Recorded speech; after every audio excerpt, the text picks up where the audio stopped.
सैनिक मारे जाने लगे तो औरतों से भी से ज्यादा तादाद में सेना में भर्ती होने का आह्वान किया गया। बहुत सारी औरतों ने इस आह्वान को गंभीरता से लिया और वे प्रतिरोध आंदोलन में शामिल हो गई। वे घायलों की मरहम पट्टी करने, भूमिगत कमरे व सुरंगें बनाने और दुश्मन से मोर्चा लेने में बढ़ चढ़कर हिस्सा लेने लगी।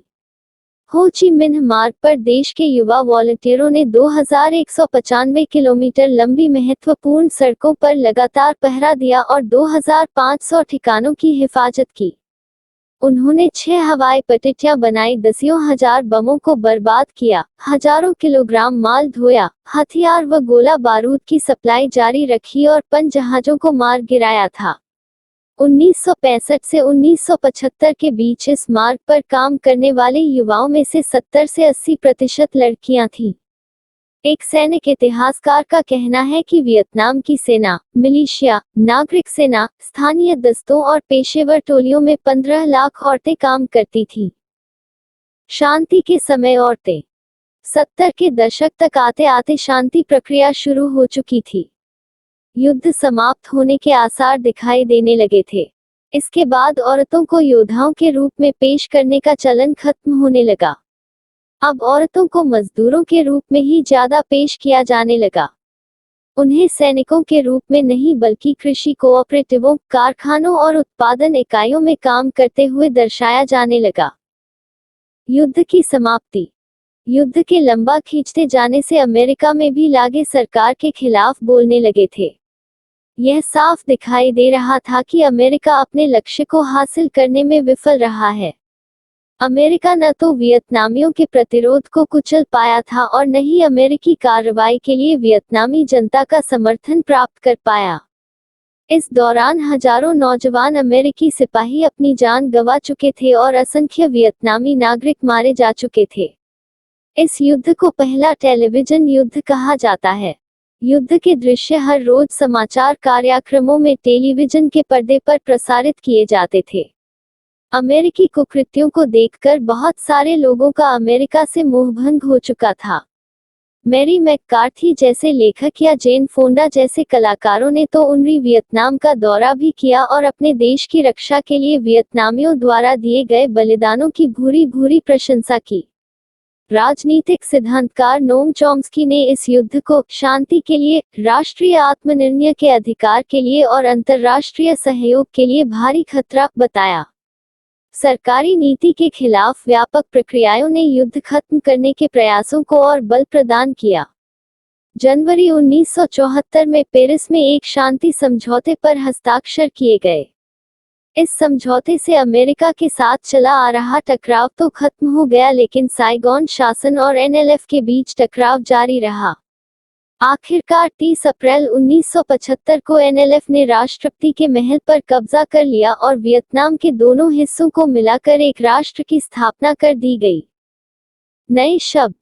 संरचनागत, ऐसी विशाल परियोजनाएं जिनसे अर्थव्यवस्था का ढांचा तैयार होता है।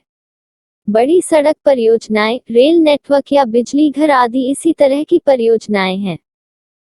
एक तरफा अनुबंध व्यवस्था। वियतनाम के बागानों में इस तरह की मजदूरी व्यवस्था काफी प्रचलित थी। इस व्यवस्था में मजदूर ऐसे अनुबंधों के तहत काम करते थे जिनमें मजदूरों को कोई अधिकार नहीं दिए जाते थे, जबकि मालिकों को बेहिसाब अधिकार मिलते थे। अगर मजदूर अनुबंध की शर्तों के हिसाब से अपना काम पूरा न कर पाए तो मालिक उनके खिलाफ मुकदमे दायर कर देते थे, उन्हें सजा देते थे, जेलों में डाल देते थे। समन्वयवाद, ऐसा विश्वास जिसमें भिन्नताओं की बजाय समानताओं पर म्यान देते हुए अलग अलग मान्यताओं और आचारों को एक दूसरे के साथ लाने का प्रयास किया जाता है। यातना शिविर, एक प्रकार की जेल जिसमें कानूनी प्रक्रिया का पालन किए बिना ही लोगों को कैद में डाल दिया जाता है। इस शब्द को सुनकर गहन यातना और निर्मम अत्याचार की तस्वीरें मन में कौंधमा जाती हैं। गणतंत्र, आम जनता की सहमति और जनप्रतिनिधित्व पर आधारित शासन व्यवस्था। राजशाही के विपरीत ऐसी सरकार लोगों की सत्ता, लोकशाही पर आधारित होती है।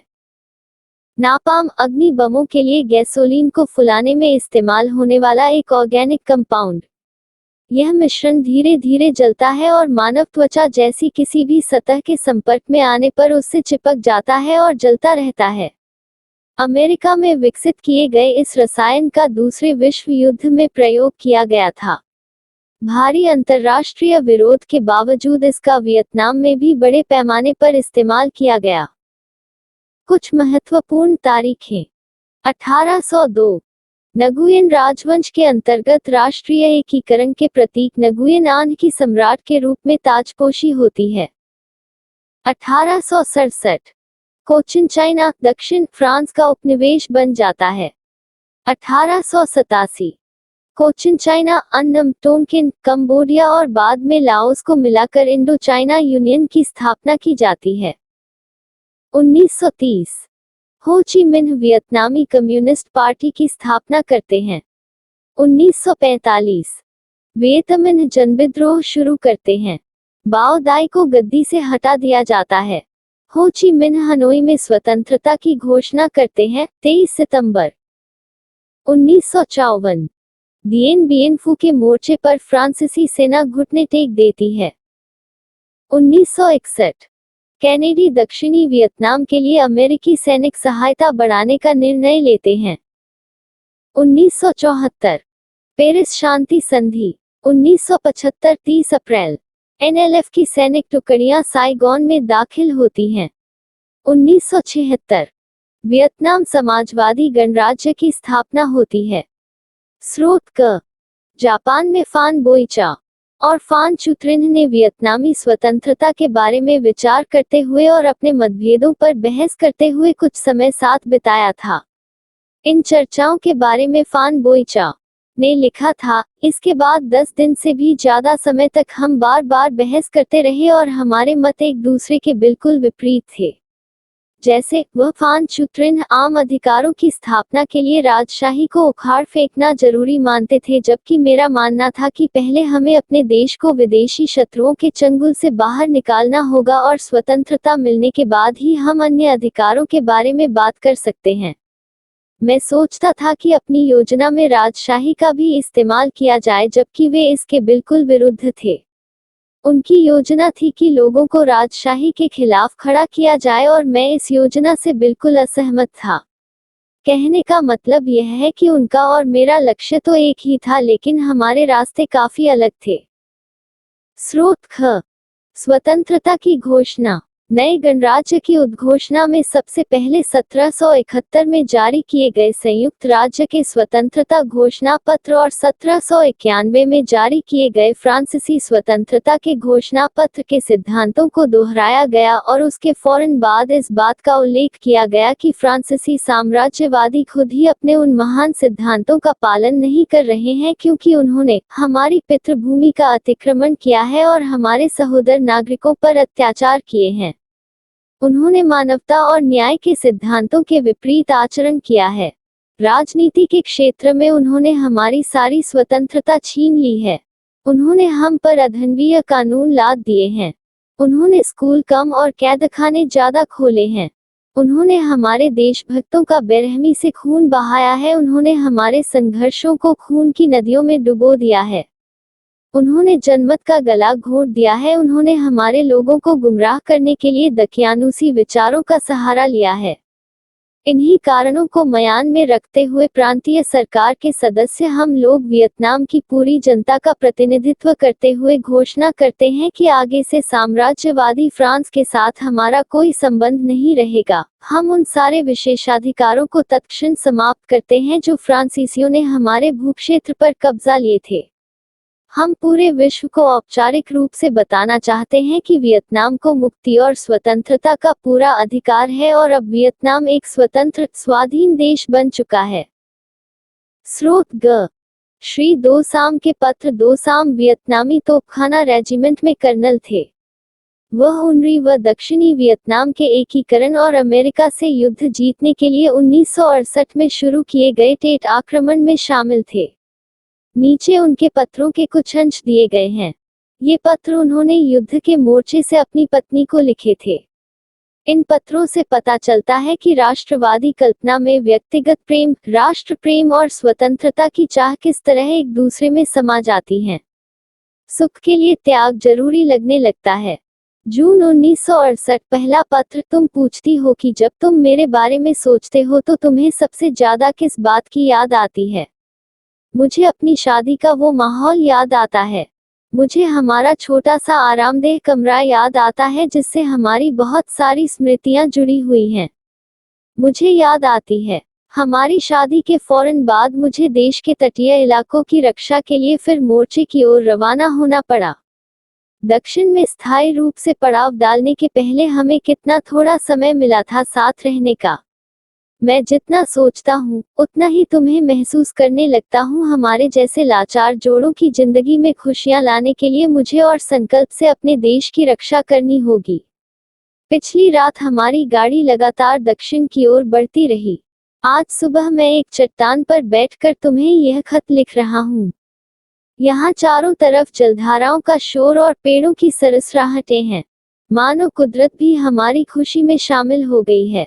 मुझे उस क्षण की प्रतीक्षा है जब हम विजयी होकर लौटेंगे।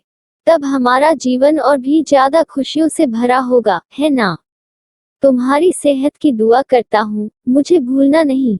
जून 1968। दूसरा पत्र। हालांकि तुम हमेशा मेरे ख्यालों में रहती हो लेकिन मुझे तो अपना सारा म्यान बस हमारे देश के संघर्ष में विजय प्राप्ति पर ही केंद्रित करना होगा। मैंने अपने आप से वादा किया है कि जब दक्षिण पूरी तरह मुक्त हो जाएगा और हमारे लोग दोबारा अमन चैन और सुख का जीवन पा लेंगे तभी मैं अपने और तुम्हारे सुख के बारे में सोचूंगा। केवल तभी मैं अपने पारिवारिक जीवन में संतोष से रह सकूंगा। हुंग तांग वोंग। वियतनाम युद्ध के दौरान ये लिखे गए पत्र। वियतनामी लेखक संगठन 2005। बॉक्स 1। कन्फ्यूशियस 551 से 479 बीसी एक चीनी विचारक थे जिन्होंने सदाचार, व्यवहार बुद्धि और उचित सामाजिक संबंधों को आधार बनाते हुए एक दार्शनिक व्यवस्था विकसित की थी। उनके सिद्धांतों के आधार पर लोगों को बड़े बुजुर्गों व माता पिता का आदर करने और उनका कहना मानने का पाठ पढ़ाया जाता था। उन्हें सिखाया जाता था कि राजा और प्रजा का संबंध वैसा ही होना चाहिए जैसा माता पिता का अपने बच्चों के साथ होता है। बॉक्स 2। दिएन बिएन फू में जनरल वो नगुयेन ग्याप के नेतृत्व वाली वियतमिन टुकड़ियों ने फ्रांसीसियों को नाको चने चबवा दिए। फ्रांसीसी जनरल नवारे को पूरा अंदाजा नहीं था कि युद्ध के मोर्चे पर उसकी सेनाओं को किन किन चुनौतियों का सामना करना पड़ सकता है। जिस घाटी में फ्रांसीसी टुकड़ियों ने डेरा डाला हुआ था वहां बरसात के महीनों में पानी भर गया। यह जगह चारों तरफ से झाड़ियों से घिरी हुई थी जिसकी वजह से न तो सिपाही और न ही टैंक वहां से आगे बढ़ सकते थे। इसी कारण फ्रांसीसी सैनिक जंगल में छिपी वियतमिन विमानभेदी तोपों का भी पता नहीं लगा सकते थे। वियतमिन के जवान पहाड़ियों के ऊपर थे। उन्होंने नीचे घाटी में तैनात फ्रांसीसियों को चारों तरफ से घेर लिया और आगे बढ़ने के लिए गुप्त खंडकें और गुफाएं बना ली ताकि कोई उनकी टोह न ले सके और वे चुपचाप आगे बढ़ते रहें। फ्रांसीसी टुकड़ियों को न तो रसद मिल पा रही थी न घायलों को बाहर ले जाया जा सकता था। लगातार गोलाबारी के कारण फ्रांसीसी हवाई पट्टियां भी किसी काम की नहीं रह गई थी। दिएन बिएन फू का मोर्चा संघर्ष का एक अप्रतिम प्रतीक बन चुका था। इस मोर्चे ने वियतमिन के इस विश्वास को और बल दिया कि वे अपनी दृढ़ निष्ठा और सही रणनीति के सहारे ताकतवर साम्राज्यवादी दुश्मनों को भी धूल चटा सकते हैं। लोगों में जोश भरने के लिए इस संघर्ष की कहानियों को गांव-गांव में सुनाया जाता था। बॉक्स 3। हो ची मिन्ह 1890 से 1969। हो ची मिन्ह की शुरुआती जिंदगी के बारे में ज्यादा जानकारियां उपलब्ध नहीं है क्योंकि वह अपनी निजी पृष्ठभूमि के बारे में बहुत बात नहीं करते थे। उन्होंने खुद को वियतनाम की आजादी के लिए झोंक दिया था। उनका जन्म मध्य वियतनाम में हुआ और उनका असली नाम संभवतः नगुयेन वान थान था। हो ने भी उन्हीं फ्रांसीसी स्कूलों में शिक्षा पाई थी जिनसे नगो दिन दिएम, वो नग्यू ने ग्याप और फान वान देंग जैसे नेता निकले थे। 1910 में कुछ समय के लिए उन्होंने बच्चों को पढ़ाया। 1911 में उन्होंने बेकिंग सीखी और साइगॉन से मासेई जाने वाले फ्रांसीसी जहाज पर नौकरी कर ली। बाद में हो कॉमिंटन के सक्रिय सदस्य बन गए और लेनिन व अन्य नेताओं से मिले। यूरोप, थाईलैंड और चीन में 30 साल बिताने के बाद मई 1941 में वह वियतनाम लौट आए। 1943 में उन्होंने अपना नाम बदलकर हो ची मिन्ह पथ प्रदर्शक रख लिया। जब वियतनाम लोक गणराज्य की स्थापना हुई तो उन्हें राष्ट्रपति चुना गया। 3 सितंबर 1969। यदि मेरा चैनल पसंद है तो कृपया ज़्यादा से ज़्यादा लाइक, सब्सक्राइब, शेयर एवं कमेंट करें। धन्यवाद। अध्याय 3। भारत में राष्ट्रवाद। जैसा कि आप देख चुके हैं, यूरोप में आधुनिक राष्ट्रवाद के साथ ही राष्ट्र राज्यों का भी उदय हुआ। इससे अपने बारे में लोगों की समझ बदलने लगी। वे कौन हैं, उनकी पहचान किस बात से परिभाषित होती है, यह भावना बदल गई। उनमें राष्ट्र के प्रति लगाव का भाव पैदा होने लगा। नए प्रतीकों और चिन्हों ने, नए गीतों और विचारों ने नए संपर्क स्थापित किए और समुदायों की सीमाओं को दोबारा परिभाषित कर दिया। ज्यादातर देशों में इस नई राष्ट्रीय पहचान का निर्माण एक लंबी प्रक्रिया में हुआ। आइए देखें कि हमारे देश में यह चेतना किस तरह पैदा हुई। दूसरे उपनिवेशों की तरह भारत में भी आधुनिक राष्ट्रवाद के उदय की परिघटना उपनिवेशवाद विरोधी आंदोलन के साथ गहरे तौर पर जुड़ी हुई थी। औपनिवेशिक शासकों के खिलाफ संघर्ष के दौरान लोग आपसी एकता को पहचानने लगे थे। उत्पीड़न और दमन के साझा भाव ने विभिन्न समूहों को एक दूसरे से बांध दिया था। लेकिन हर वर्ग और समूह पर उपनिवेशवाद का असर एक जैसा नहीं था। उनके अनुभव भी अलग थे और स्वतंत्रता के मायने भी भिन्न थे। महात्मा गांधी के नेतृत्व में कांग्रेस ने इन समूहों को इकट्ठा करके एक विशाल आंदोलन खड़ा किया। परंतु इस एकता में टकराव के बिंदु भी निहित थे। पहले की एक और पुस्तक में भी आपने भारत में राष्ट्रवाद के उदय का अध्ययन किया था। वहां आपने 20वीं सदी के पहले दशक तक की कहानी पढ़ी थी। इस अध्याय में हम 1920 के दशक से आगे अध्ययन करेंगे और असहयोग आंदोलन तथा सविनय अवज्ञा आंदोलन के बारे में पढ़ेंगे। हम ये देखेंगे कि कांग्रेस ने राष्ट्रीय आंदोलन को विकसित करने के लिए किस तरह के प्रयास किए, इस आंदोलन में विभिन्न सामाजिक समूहों ने किस तरह हिस्सा लिया और किस तरह राष्ट्रवाद ने लोगों की कल्पना को नई उड़ान दे दी। एक पहला विश्व युद्ध, खिलाफत और असहयोग।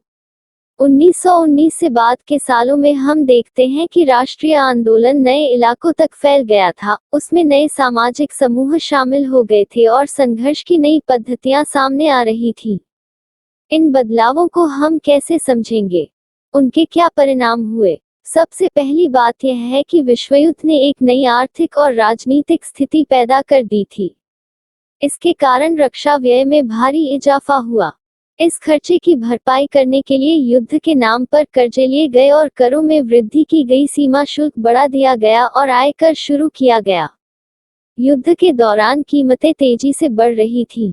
1913 से 1918 के बीच कीमतें दोगुना हो चुकी थी, जिसके कारण आम लोगों की मुश्किलें बढ़ गई थीं।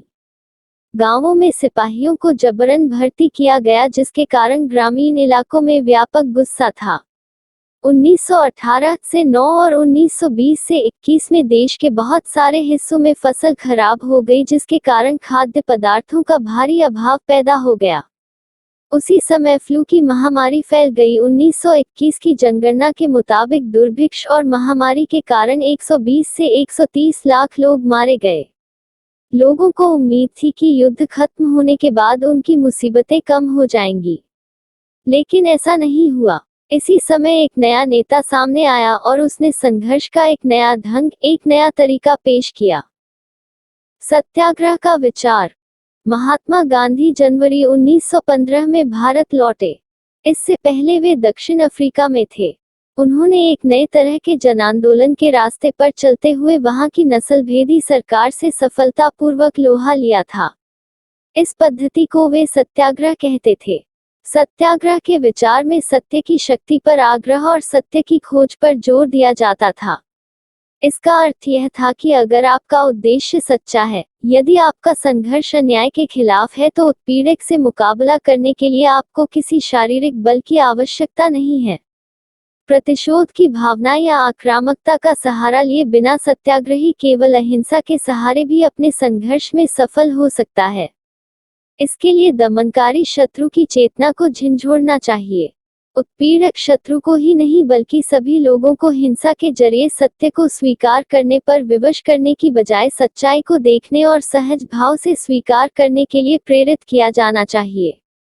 इस संघर्ष में अंततः सत्य की ही जीत होती है। गांधी जी का विश्वास था कि अहिंसा का यह धर्म सभी भारतीयों को एकता के सूत्र में बांध सकता है। भारत आने के बाद गांधी जी ने कई स्थानों पर सत्याग्रह आंदोलन चलाया। 1917 में उन्होंने बिहार के चंपारण इलाके का दौरा किया और दमनकारी बागान व्यवस्था के खिलाफ किसानों को संघर्ष के लिए प्रेरित किया।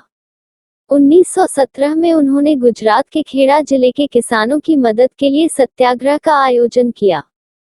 फसल खराब हो जाने और प्लेग की महामारी के कारण खेड़ा जिले के किसान लगान चुकाने की हालत में नहीं थे। वे चाहते थे कि लगान वसूली में ढील दी जाए। 1918 में गांधी जी सूती कपड़ा कारखानों के मजदूरों के बीच सत्याग्रह आंदोलन चलाने अहमदाबाद जा पहुंचे। Rowlatt act. इस कामयाबी से उत्साहित गांधी जी ने 1919 में प्रस्तावित रॉलेट एक्ट 1919 के खिलाफ एक राष्ट्रव्यापी सत्याग्रह आंदोलन चलाने का फैसला लिया।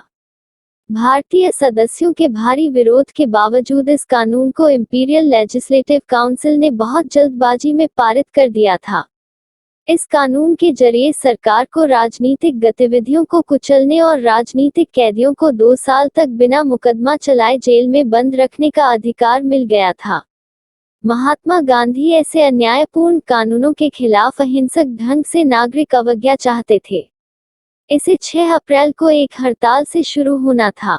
विभिन्न शहरों में रैली जुलूसों का आयोजन किया गया। रेलवे वर्कशॉप्स में कामगार हड़ताल पर चले गए। दुकानें बंद हो गईं। इस व्यापक जन उभार से चिंतित तथा रेलवे व टेलीग्राफ जैसी संचार सुविधाओं के भंग हो जाने की आशंका से भयभीत अंग्रेजों ने राष्ट्रवादियों पर दमन शुरू कर दिया। अमृतसर में बहुत सारे स्थानीय नेताओं को हिरासत में ले लिया गया। गांधी जी के दिल्ली में प्रवेश करने पर पाबंदी लगा दी गई। 10 अप्रैल को पुलिस ने अमृतसर में एक शांतिपूर्ण जुलूस पर गोली चला दी। इसके बाद लोग बैंकों, डाकखानों और रेलवे स्टेशनों पर हमले करने लगे। मार्शल लॉ लागू कर दिया गया और जनरल डायर ने कमान संभाल ली। 13 अप्रैल को जलियांवाला बाग हत्याकांड हुआ। उस दिन अमृतसर में बहुत सारे गांव वाले सालाना वैसाखी मेले में शिरकत करने के लिए जलियांवाला बाग मैदान में जमा हुए थे। काफी लोग तो सरकार द्वारा लागू किए गए दमनकारी कानून का विरोध प्रकट करने के लिए एकत्रित हुए। यह मैदान चारों तरफ से बंद था। शहर से बाहर होने के कारण वहां जुटे लोगों को यह पता नहीं था कि इलाके में मार्शल लॉ लागू किया जा चुका है। जनरल डायर हथियारबंद सैनिकों के साथ वहां पहुंचा और जाते ही उसने मैदान से बाहर निकलने के सारे रास्तों को बंद कर दिया। इसके बाद उसके सिपाहियों ने भीड़ पर अंधाधुंध गोलियां चला दी।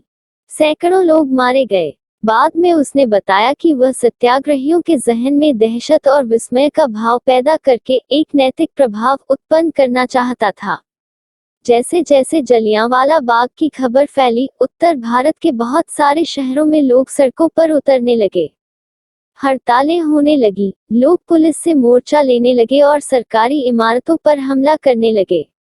सरकार ने इन कार्रवाइयों को निर्ममता से कुचलने का रास्ता अपनाया। सरकार लोगों को अपमानित और आतंकित करना चाहती थी। सत्याग्रहियों को जमीन पर नाक रगड़ने के लिए, सड़क पर घिसट कर चलने और सारे साहिबों को सलाम मारने के लिए मजबूर किया गया। लोगों को कोड़े मारे गए और गांवों, गुजरांवाला, पंजाब पर बम बरसाए गए। हिंसा फैलते देख महात्मा गांधी ने आंदोलन वापस ले लिया। भले ही रॉलेट सत्याग्रह एक बहुत बड़ा आंदोलन था, लेकिन अभी भी वह मुख्य रूप से शहरों और कस्बों तक ही सीमित था। महात्मा गांधी पूरे भारत में और भी ज्यादा जनाधार वाला आंदोलन खड़ा करना चाहते थे, लेकिन उनका मानना था कि हिंदू मुसलमानों को एक दूसरे के नजदीक लाए बिना ऐसा कोई आंदोलन नहीं चलाया जा सकता। उन्हें लगता था कि खिलाफत का मुद्दा उठाकर वे दोनों समुदायों को नजदीक ला सकते हैं। पहले विश्वयुद्ध में ऑटोमन तुर्की की हार हो चुकी थी। इस आशय की अफवाहें फैली हुई थी कि इस्लामिक विश्व के आध्यात्मिक नेता खलीफा ऑटोमन सम्राट पर एक बहुत सख्त शांति संधि थोपी जाएगी। खलीफा की तात्कालिक शक्तियों की रक्षा के लिए मार्च 1919 में बंबई में एक खिलाफत समिति का गठन किया गया था। मोहम्मद अली और शौकत अली बंधुओं के साथ साथ कई युवा मुस्लिम नेताओं ने इस मुद्दे पर संयुक्त जनकार्यवाही की संभावना तलाशने के लिए महात्मा गांधी के साथ चर्चा शुरू कर दी थी। सितंबर 1920 में कांग्रेस के कलकत्ता अधिवेशन में महात्मा गांधी ने भी दूसरे नेताओं को इस बात पर राजी कर लिया कि खिलाफत आंदोलन के समर्थन और स्वराज के लिए एक असहयोग आंदोलन शुरू किया जाना चाहिए। असहयोग ही क्यों? अपनी प्रसिद्ध पुस्तक हिंद स्वराज 1909 में महात्मा गांधी ने कहा था कि भारत में ब्रिटिश शासन भारतीयों के सहयोग से ही स्थापित हुआ था और यह शासन इसी सहयोग के कारण चल पा रहा है। अगर भारत के लोग अपना सहयोग वापस ले लें तो साल भर के भीतर ब्रिटिश शासन ढह जाएगा और स्वराज की स्थापना हो जाएगी। असहयोग का विचार आंदोलन कैसे बन सकता था? गांधी जी का सुझाव था कि यह आंदोलन चरणबद्ध तरीके से आगे बढ़ना चाहिए। सबसे पहले लोगों को सरकार द्वारा दी गई पदवियां लौटा देनी चाहिए और सरकारी नौकरियों, सेना, पुलिस, अदालतों, विधायी परिषदों, स्कूलों और विदेशी वस्तुओं का बहिष्कार करना चाहिए। अगर सरकार दमन का रास्ता अपनाती है तो व्यापक सविनय अवज्ञा अभियान भी शुरू किया जाए। 1920 की गर्मियों में गांधीजी और शौकत अली आंदोलन के लिए समर्थन जुटाते हुए देश भर में यात्राएं करते रहे। कांग्रेस में बहुत सारे लोग इन प्रस्तावों पर सशंकित थे। वे नवंबर 1920 में विधायी परिषद के लिए होने वाले चुनावों का बहिष्कार करने में हिचकिचा रहे थे। उन्हें भय था कि इस आंदोलन में लोग हिंसा कर सकते हैं। सितंबर से दिसंबर तक कांग्रेस में भारी खींचतान चलती रही। कुछ समय के लिए ऐसा लगा कि आंदोलन के समर्थकों और विरोधियों के बीच सहमति नहीं बन पाएगी। आखिरकार दिसंबर 1920 में कांग्रेस के नागपुर अधिवेशन में एक समझौता हुआ और असहयोग कार्यक्रम पर स्वीकृति की मोहर लगा दी गई। आंदोलन किस तरह आगे बढ़ा? उसमें किन लोगों ने हिस्सा लिया? विभिन्न सामाजिक समूहों ने असहयोग के विचार को किस तरह समझा? आंदोलन के भीतर अलग अलग धाराएं। असहयोग खिलाफत आंदोलन जनवरी 1921 में शुरू हुआ। इस आंदोलन में विभिन्न सामाजिक समूहों ने हिस्सा लिया, लेकिन हर एक की अपनी अपनी आकांक्षाएं थीं। सभी ने स्वराज के आह्वान को स्वीकार तो किया, लेकिन उनके लिए उसके अर्थ अलग अलग थे। शहरों में आंदोलन की शुरुआत शहरी मध्यवर्ग की हिस्सेदारी के साथ हुई। हजारों विद्यार्थियों ने स्कूल कॉलेज छोड़ दिए। हेडमास्टरों और शिक्षकों ने इस्तीफे सौंप दिए। वकीलों ने मुकदमे लड़ना बंद कर दिया। मद्रास के अलावा ज्यादातर प्रांतों में परिषद चुनावों का बहिष्कार किया गया। मद्रास में गैर ब्राह्मणों द्वारा बनाई गई जस्टिस पार्टी का मानना था कि काउंसिल में प्रवेश के जरिए उन्हें वे अधिकार मिल सकते हैं जो सामान्य रूप से केवल ब्राह्मणों को मिल पाते हैं, इसलिए इस पार्टी ने चुनावों का बहिष्कार नहीं किया। आर्थिक मोर्चे पर असहयोग का असर और भी ज्यादा नाटकीय रहा। विदेशी सामानों का बहिष्कार किया गया, शराब की दुकानों की पिकेटिंग की गई और विदेशी कपड़ों की होली जलाई जाने लगी। 1921 से 1922 के बीच विदेशी कपड़ों का आयात आधा रह गया था। उसकी कीमत 102 करोड़ से घटकर 57 करोड़ रह गई। बहुत सारे स्थानों पर व्यापारियों ने विदेशी चीजों का व्यापार करने या विदेशी व्यापार में पैसा लगाने से इनकार कर दिया। जब बहिष्कार आंदोलन फैला और लोग आयातित कपड़े को छोड़कर केवल भारतीय कपड़े पहनने लगे तो भारतीय कपड़ा मिलों और हथकरघों का उत्पादन भी बढ़ने लगा। कुछ समय बाद शहरों में यह आंदोलन धीमा पड़ने लगा। इसके कई कारण थे। खादी का कपड़ा मिलों में भारी पैमाने पर बनने वाले कपड़ों के मुकाबले प्रायः महंगा होता था और गरीब उसे नहीं खरीद सकते थे। वे मिलों के कपड़े का लंबे समय तक बहिष्कार कैसे कर सकते थे? ब्रिटिश संस्थानों के बहिष्कार से भी समस्या पैदा हो गई। आंदोलन की कामयाबी के लिए वैकल्पिक भारतीय संस्थानों की स्थापना जरूरी थी ताकि ब्रिटिश संस्थानों के स्थान पर उनका प्रयोग किया जा सके। लेकिन वैकल्पिक संस्थानों की स्थापना की प्रक्रिया बहुत धीमी थी।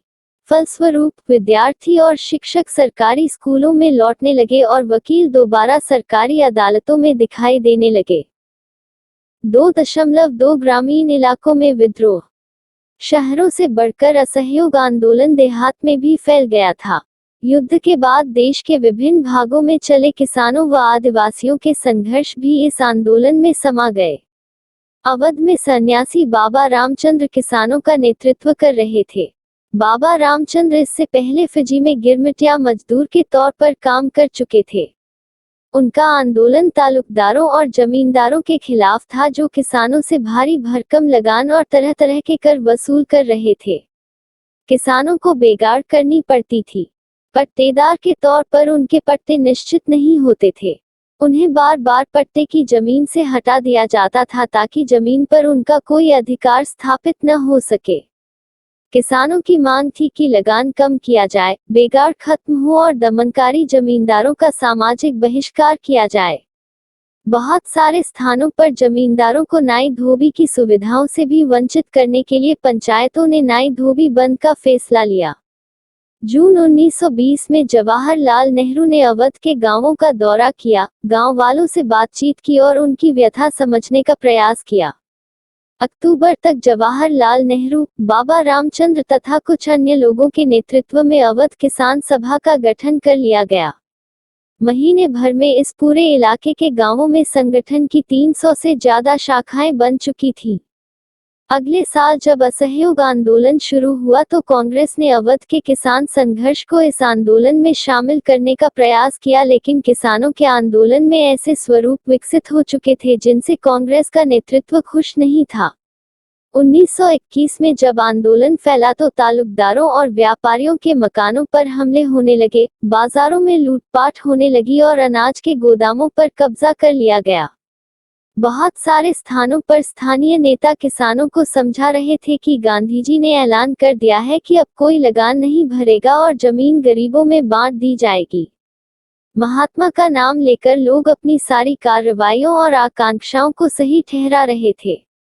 आदिवासी किसानों ने महात्मा गांधी के संदेश और स्वराज के विचार का कुछ और ही मतलब निकाला।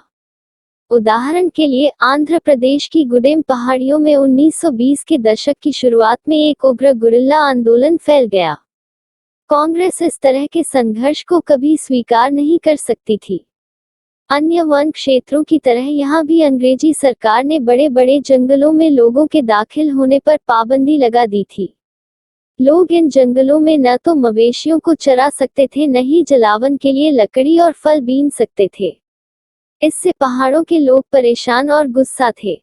न केवल उनकी रोजी रोटी पर असर पड़ रहा था, बल्कि उन्हें लगता था कि उनके परंपरागत अधिकार भी छीने जा रहे हैं।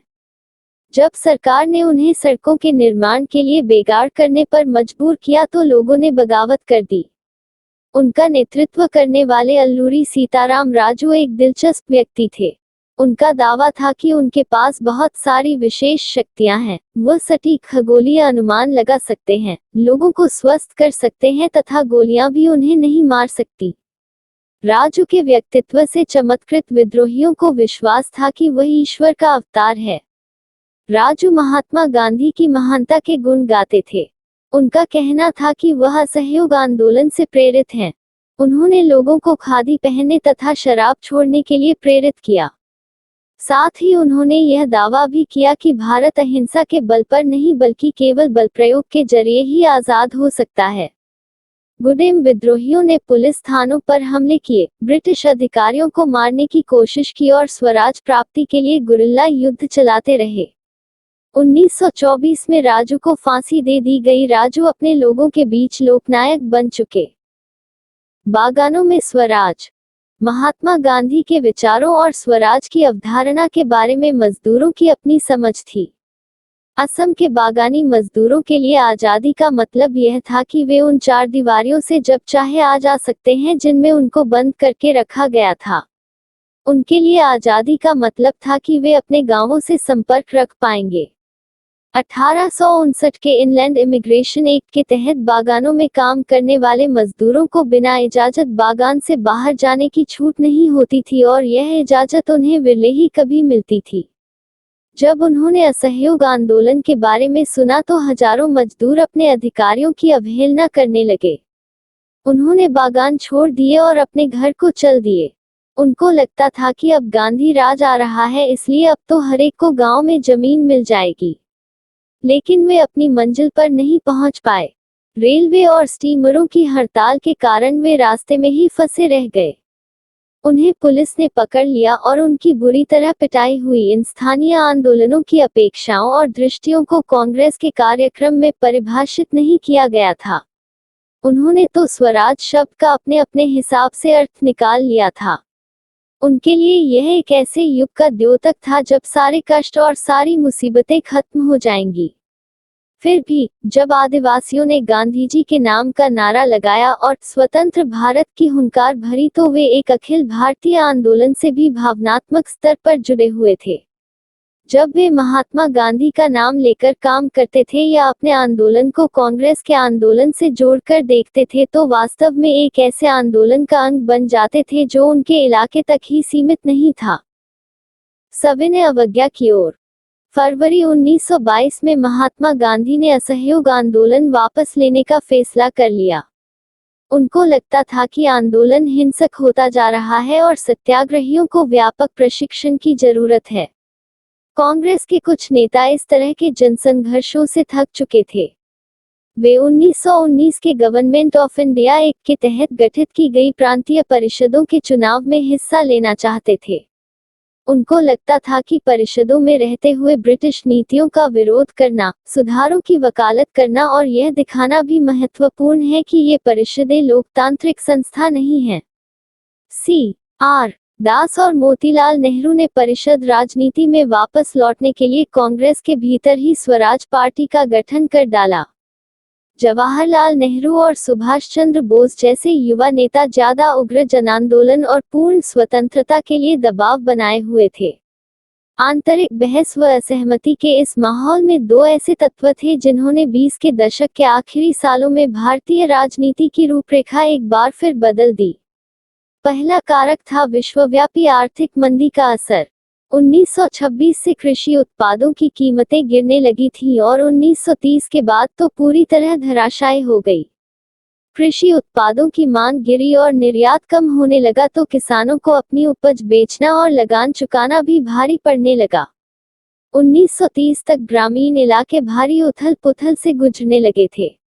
इसी पृष्ठभूमि में ब्रिटेन की नई टोरी सरकार ने सर जॉन साइमन के नेतृत्व में एक वैधानिक आयोग का गठन कर दिया। राष्ट्रवादी आंदोलन के जवाब में गठित किए गए इस आयोग को भारत में संवैधानिक व्यवस्था की कार्यशैली का अध्ययन करना था और उसके बारे में सुझाव देने थे। इस आयोग में एक भी भारतीय सदस्य नहीं था, सारे अंग्रेज थे। 1928 में जब साइमन कमीशन भारत पहुंचा तो उसका स्वागत साइमन कमीशन वापस जाओ, साइमन कमीशन गो बैक के नारों से किया गया। कांग्रेस और मुस्लिम लीग सभी पार्टियों ने प्रदर्शनों में हिस्सा लिया। इस विरोध को शांत करने के लिए वायसराय लॉर्ड इरविन ने अक्टूबर 1929 में भारत के लिए डोमिनियन स्टेटस का गोलमोल सा ऐलान कर दिया। उन्होंने इस बारे में कोई समय सीमा भी नहीं बताई। उन्होंने सिर्फ इतना कहा कि भावी संविधान के बारे में चर्चा करने के लिए गोलमेज सम्मेलन आयोजित किया जाएगा। इस प्रस्ताव से कांग्रेस के नेता संतुष्ट नहीं थे। जवाहरलाल नेहरू और सुभाष चंद्र बोस के नेतृत्व में कांग्रेस का तेज तर्रार खेमा आक्रामक तेवर अपनाने लगा था। उदारवादी और मध्यमार्गी नेता ब्रिटिश डोमिनियन के भीतर ही संवैधानिक व्यवस्था के पक्ष में थे, लेकिन इस खेमे का प्रभाव घटता जा रहा था। दिसंबर 1929 में जवाहरलाल नेहरू की अध्यक्षता में कांग्रेस के लाहौर अधिवेशन में पूर्ण स्वराज की मांग को औपचारिक रूप से मान लिया गया। तय किया गया कि 26 जनवरी 1930 को स्वतंत्रता दिवस के रूप में मनाया जाएगा और उस दिन लोग पूर्ण स्वराज के लिए संघर्ष की शपथ लेंगे। इस उत्सव की ओर बहुत कम ही लोगों ने ध्यान दिया। अब स्वतंत्रता के इस अमूर्त विचार को रोजमर्रा जिंदगी के ठोस मुद्दों से जोड़ने के लिए महात्मा गांधी को कोई और रास्ता ढूंढना था। नमक यात्रा और सविनय अवज्ञा आंदोलन। देश को एकजुट करने के लिए महात्मा गांधी को नमक एक शक्तिशाली प्रतीक दिखाई दिया। 31 जनवरी 1930 को उन्होंने वायसराय इरविन को एक खत लिखा। इस खत में उन्होंने 11 मांगों का उल्लेख किया था। इनमें से कुछ सामान्य मांगें थीं, जबकि कुछ मांगें उद्योगपतियों से लेकर किसानों तक विभिन्न तबके से जुड़ी थीं। गांधी जी इन मांगों के जरिए समाज के सभी वर्गों को अपने साथ जोड़ना चाहते थे ताकि सभी उनके अभियान में शामिल हो सके। इनमें सबसे महत्वपूर्ण मांग नमक कर को खत्म करने के बारे में थी। नमक का अमीर गरीब सभी इस्तेमाल करते थे। यह भोजन का एक अभिन्न हिस्सा था। इसीलिए नमक पर कर और उसके उत्पादन पर सरकारी इजारेदारी को महात्मा गांधी ने ब्रिटिश शासन का सबसे दमनकारी पहलू बताया था। महात्मा गांधी का यह पत्र एक अल्टीमेटम चेतावनी की तरह था। उन्होंने लिखा था कि अगर 11 मार्च तक उनकी मांगें नहीं मानी गई तो कांग्रेस सविनय अवज्ञा आंदोलन छेड़ देगी। इरविन झुकने को तैयार नहीं थे। फलस्वरूप महात्मा गांधी ने अपने 78 विश्वस्त वॉलंटियरों के साथ नमक यात्रा शुरू कर दी।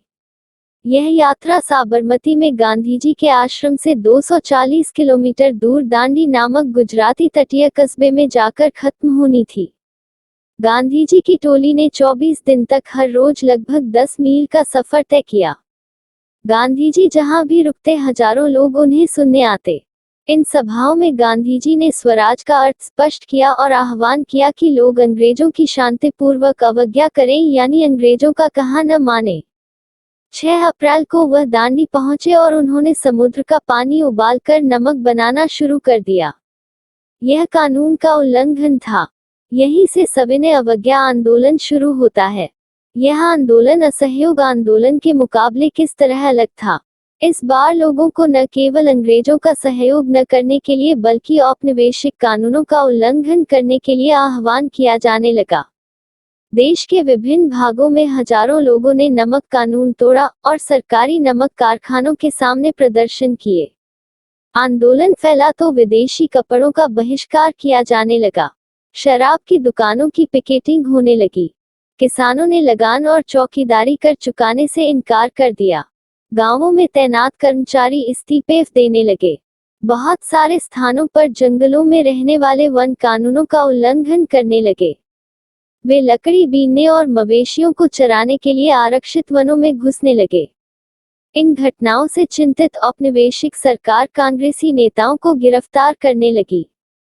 बहुत सारे स्थानों पर हिंसक टकराव हुए। अप्रैल 1930 में जब महात्मा गांधी के समर्पित साथी अब्दुल गफ्फार खान को गिरफ्तार किया गया तो गुस्साई भीड़ सशस्त्र बख्तरबंद गाड़ियों और पुलिस की गोलियों का सामना करते हुए सड़कों पर उतर आए। बहुत सारे लोग मारे गए। महीने भर बाद जब महात्मा गांधी को भी गिरफ्तार कर लिया गया तो शोलापुर के औद्योगिक मजदूरों ने अंग्रेजी शासन का प्रतीक पुलिस चौकियों, नगरपालिका भवनों, अदालतों और रेलवे स्टेशनों पर हमले शुरू कर दिए। भयभीत सरकार ने निर्मम दमन का रास्ता अपनाया। शांतिपूर्ण सत्याग्रहियों पर हमले किए गए, औरतों व बच्चों को मारा पीटा गया और लगभग 1 लाख लोग गिरफ्तार किए गए। महात्मा गांधी ने एक बार फिर आंदोलन वापस ले लिया। 5 मार्च 1931 को उन्होंने इरविन के साथ एक समझौते पर दस्तखत कर दिए। इस गांधी-इरविन समझौते के जरिए गांधीजी ने लंदन में होने वाले दूसरे गोलमेज सम्मेलन में हिस्सा लेने पर अपनी सहमति व्यक्त कर दी। पहले गोलमेज सम्मेलन का कांग्रेस बहिष्कार कर चुकी थी। इसके बदले सरकार राजनीतिक कैदियों को रिहा करने पर राजी हो गई। दिसंबर 1931 में सम्मेलन के लिए गांधीजी लंदन गए। यह वार्ता बीच में ही टूट गई और उन्हें निराश वापस लौटना पड़ा। यहाँ आकर उन्होंने पाया कि सरकार ने नए सिरे से दमन शुरू कर दिया है। गफ्फार खान और जवाहरलाल नेहरू दोनों जेल में थे। कांग्रेस को गैरकानूनी घोषित कर दिया गया था। सभाओं, प्रदर्शनों और बहिष्कार जैसी गतिविधियों को रोकने के लिए सख्त कदम उठाए जा रहे थे। भारी आशंकाओं के बीच महात्मा गांधी ने सविनय अवज्ञा आंदोलन दोबारा शुरू कर दिया। साल भर तक आंदोलन चला, लेकिन 1934 तक आते आते उसकी गति मंद पड़ने लगी थी। लोगों ने आंदोलन को कैसे लिया? आइए देखें कि सिविल नाफरमानी या सविनय अवज्ञा आंदोलन में शामिल विभिन्न सामाजिक समूह कौन से थे। उन्होंने आंदोलन में हिस्सा क्यों लिया? उनके आदर्श क्या थे? उनके लिए स्वराज के क्या मायने थे? गांवों में संपन्न किसान समुदाय जैसे गुजरात के पटीदार और उत्तर प्रदेश के जाट आंदोलन में सक्रिय थे। व्यावसायिक फसलों की खेती करने के कारण व्यापार में मंदी और गिरती कीमतों से वे बहुत परेशान थे। जब उनकी नकद आय खत्म होने लगी तो उनके लिए सरकारी लगान चुकाना नामुमकिन हो गया। सरकार लगान कम करने को तैयार नहीं थी। चारों तरफ असंतोष था। संपन्न किसानों ने सविनय अवज्ञा आंदोलन का बढ़ चढ़कर समर्थन किया। उन्होंने अपने समुदायों को एकजुट किया और कई बार अनिच्छुक सदस्यों को बहिष्कार के लिए मजबूर किया। उनके लिए स्वराज की लड़ाई भारी लगान के खिलाफ लड़ाई थी। लेकिन जब 1931 में लगानों के घटे बिना आंदोलन वापस ले लिया गया तो उन्हें बड़ी निराशा हुई। फलस्वरूप जब 1932 में आंदोलन दोबारा शुरू हुआ तो उनमें से बहुतों ने उसमें हिस्सा लेने से इनकार कर दिया। गरीब किसान केवल लगान में कमी नहीं चाहते थे। उनमें से बहुत सारे किसान जमींदारों से पट्टे पर जमीन लेकर खेती कर रहे थे। महामंदी लंबी खींची और नकद आमदनी गिरने लगी तो छोटे पट्टेदारों के लिए जमीन का किराया चुकाना भी मुश्किल हो गया। वे चाहते थे कि उन्हें जमींदारों को जो भाड़ा चुकाना था उसे माफ कर दिया जाए। इसके लिए उन्होंने कई रेडिकल आंदोलनों में हिस्सा लिया जिनका नेतृत्व अक्सर समाजवादियों और कम्युनिस्टों के हाथों में होता था। अमीर किसानों और जमींदारों की नाराजगी के भय से कांग्रेस भाड़ा विरोधी आंदोलनों को समर्थन देने में प्रायः हिचकिचाती थी। इसी कारण गरीब किसानों और कांग्रेस के बीच संबंध अनिश्चित बने रहे। व्यवसाय वर्ग की क्या स्थिति थी? उन्होंने सविनय अवज्ञा आंदोलन के बारे में क्या रुख अपनाया? पहले विश्व युद्ध के दौरान भारतीय व्यापारियों और उद्योगपतियों ने भारी मुनाफा कमाया था और वे ताकतवर हो चुके थे। अपने कारोबार को फैलाने के लिए उन्होंने ऐसी औपनिवेशिक नीतियों का विरोध किया जिनके कारण उनकी व्यावसायिक गतिविधियों में रुकावट आती थी। वे विदेशी वस्तुओं के आयात से सुरक्षा चाहते थे और रुपया स्टलग विदेशी विनिमय अनुपात में बदलाव चाहते थे जिससे आयात में कमी आ जाए। व्यावसायिक हितों को संगठित करने के लिए उन्होंने 1920 में भारतीय औद्योगिक एवं व्यावसायिक Congress Indian industrial and commercial Congress और 1927 में भारतीय वाणिज्य एवं उद्योग परिसंघ federation of Indian chamber of commerce and industry FICCI का गठन किया। पुरुषोत्तम दास ठाकुरदास और जी.डी. बिरला जैसे जाने माने उद्योगपतियों के नेतृत्व में उद्योगपतियों ने भारतीय अर्थव्यवस्था पर औपनिवेशिक नियंत्रण का विरोध किया और पहले सिविल नाफरमानी आंदोलन का समर्थन किया। उन्होंने आंदोलन को आर्थिक सहायता दी और आयातित वस्तुओं को खरीदने या बेचने से इनकार कर दिया। ज्यादातर व्यवसायी स्वराज को एक ऐसे युग के रूप में देखते थे जहां कारोबार पर औपनिवेशिक पाबंदियां नहीं होंगी और व्यापार व उद्योग निर्बाध ढंग से फल फूल सकेंगे। गोलमेज सम्मेलन की विफलता के बाद व्यावसायिक संगठनों का उत्साह भी मंद पड़ गया था। उन्हें उग्र गतिविधियों का भय था। वे लंबी अशांति की आशंका और कांग्रेस के युवा सदस्यों में समाजवाद के बढ़ते प्रभाव से डरे हुए थे। औद्योगिक श्रमिक वर्ग ने सविनय अवज्ञा आंदोलन में नागपुर के अलावा और कहीं भी बहुत बड़ी संख्या में हिस्सा नहीं लिया। जैसे जैसे उद्योगपति कांग्रेस के नजदीक आ रहे थे, मजदूर कांग्रेस से छिटकने लगे थे। फिर भी कुछ मजदूरों ने सविनय अवज्ञा आंदोलन में हिस्सा लिया। उन्होंने विदेशी वस्तुओं के बहिष्कार जैसे कुछ गांधीवादी विचारों को कम वेतन व खराब कार्य स्थितियों के खिलाफ अपनी लड़ाई से जोड़ लिया था। 1930 में रेलवे कामगारों की और 1932 में गोदी कामगारों की हड़ताल हुई। 1930 में छोटा नागपुर की टिन खानों के हजारों मजदूरों ने गांधी टोपी पहनकर रैलियों और बहिष्कार अभियानों में हिस्सा लिया। फिर भी कांग्रेस अपने कार्यक्रम में मजदूरों की मांगों को समाहित करने में हिचकिचा रही थी। कांग्रेस को लगता था कि इससे उद्योगपति आंदोलन से दूर चले जाएंगे और साम्राज्यवाद विरोधी ताकतों में फूट पड़ेगी। सिविल नाफरमानी आंदोलन में औरतों ने बड़े पैमाने पर हिस्सा लिया। गांधी जी के नमक सत्याग्रह के दौरान हजारों औरतें उनकी बात सुनने के लिए घर से बाहर आ जाती थीं। उन्होंने जुलूसों में हिस्सा लिया, नमक बनाया, विदेशी कपड़ों व शराब की दुकानों की पिकेटिंग की। बहुत सारी महिलाएं जेल भी गई। शहरी इलाकों में ज्यादातर ऊंची जातियों की महिलाएं सक्रिय थीं जबकि ग्रामीण इलाकों में संपन्न किसान परिवारों की महिलाएं आंदोलन में हिस्सा ले रही थीं। गांधी जी के आह्वान के बाद औरतों को राष्ट्र की सेवा करना अपना पवित्र दायित्व दिखाई देने लगा था। लेकिन सार्वजनिक भूमिका में इस इजाफे का मतलब यह नहीं था कि औरतों की स्थिति में कोई भारी बदलाव आने वाला था। गांधी जी का मानना था कि घर चलाना, चूल्हा चौका संभालना, अच्छी माँ व अच्छी पत्नी की भूमिकाओं का निर्वाह करना ही औरत का असली कर्तव्य है। इसीलिए लंबे समय तक कांग्रेस संगठन में किसी भी महत्वपूर्ण पद पर औरतों को जगह देने से हिचकिचाती रही। कांग्रेस को उनकी प्रतीकात्मक उपस्थिति में ही दिलचस्पी थी। सविनय अवज्ञा की सीमाएं। सभी सामाजिक समूह स्वराज की अमूर्त अवधारणा से प्रभावित नहीं थे। ऐसा ही एक समूह राष्ट्र के अछूतों का था। वे 1930 के बाद खुद को दलित या उत्पीड़ित कहने लगे थे। कांग्रेस ने लंबे समय तक दलितों पर ध्यान नहीं दिया क्योंकि कांग्रेस रूढ़िवादी सवर्ण हिंदू सनातन पंथियों से डरी हुई थी। लेकिन महात्मा गांधी ने ऐलान किया कि अस्पृश्यता, छुआछूत को खत्म किए बिना 100 साल तक भी स्वराज की स्थापना नहीं की जा सकती। उन्होंने अछूतों को हरिजन यानी ईश्वर की संतान बताया। उन्हें मंदिरों, सार्वजनिक तालाबों, सड़कों और कुओं पर समान अधिकार दिलाने के लिए सत्याग्रह किया। मैला धोने वालों के काम को प्रतिष्ठा दिलाने के लिए वे खुद शौचालय साफ करने लगे। उन्होंने ऊंची जातियों का आह्वान किया कि वे अपना हृदय परिवर्तन करें और अस्पृश्यता के पाप को छोड़ें।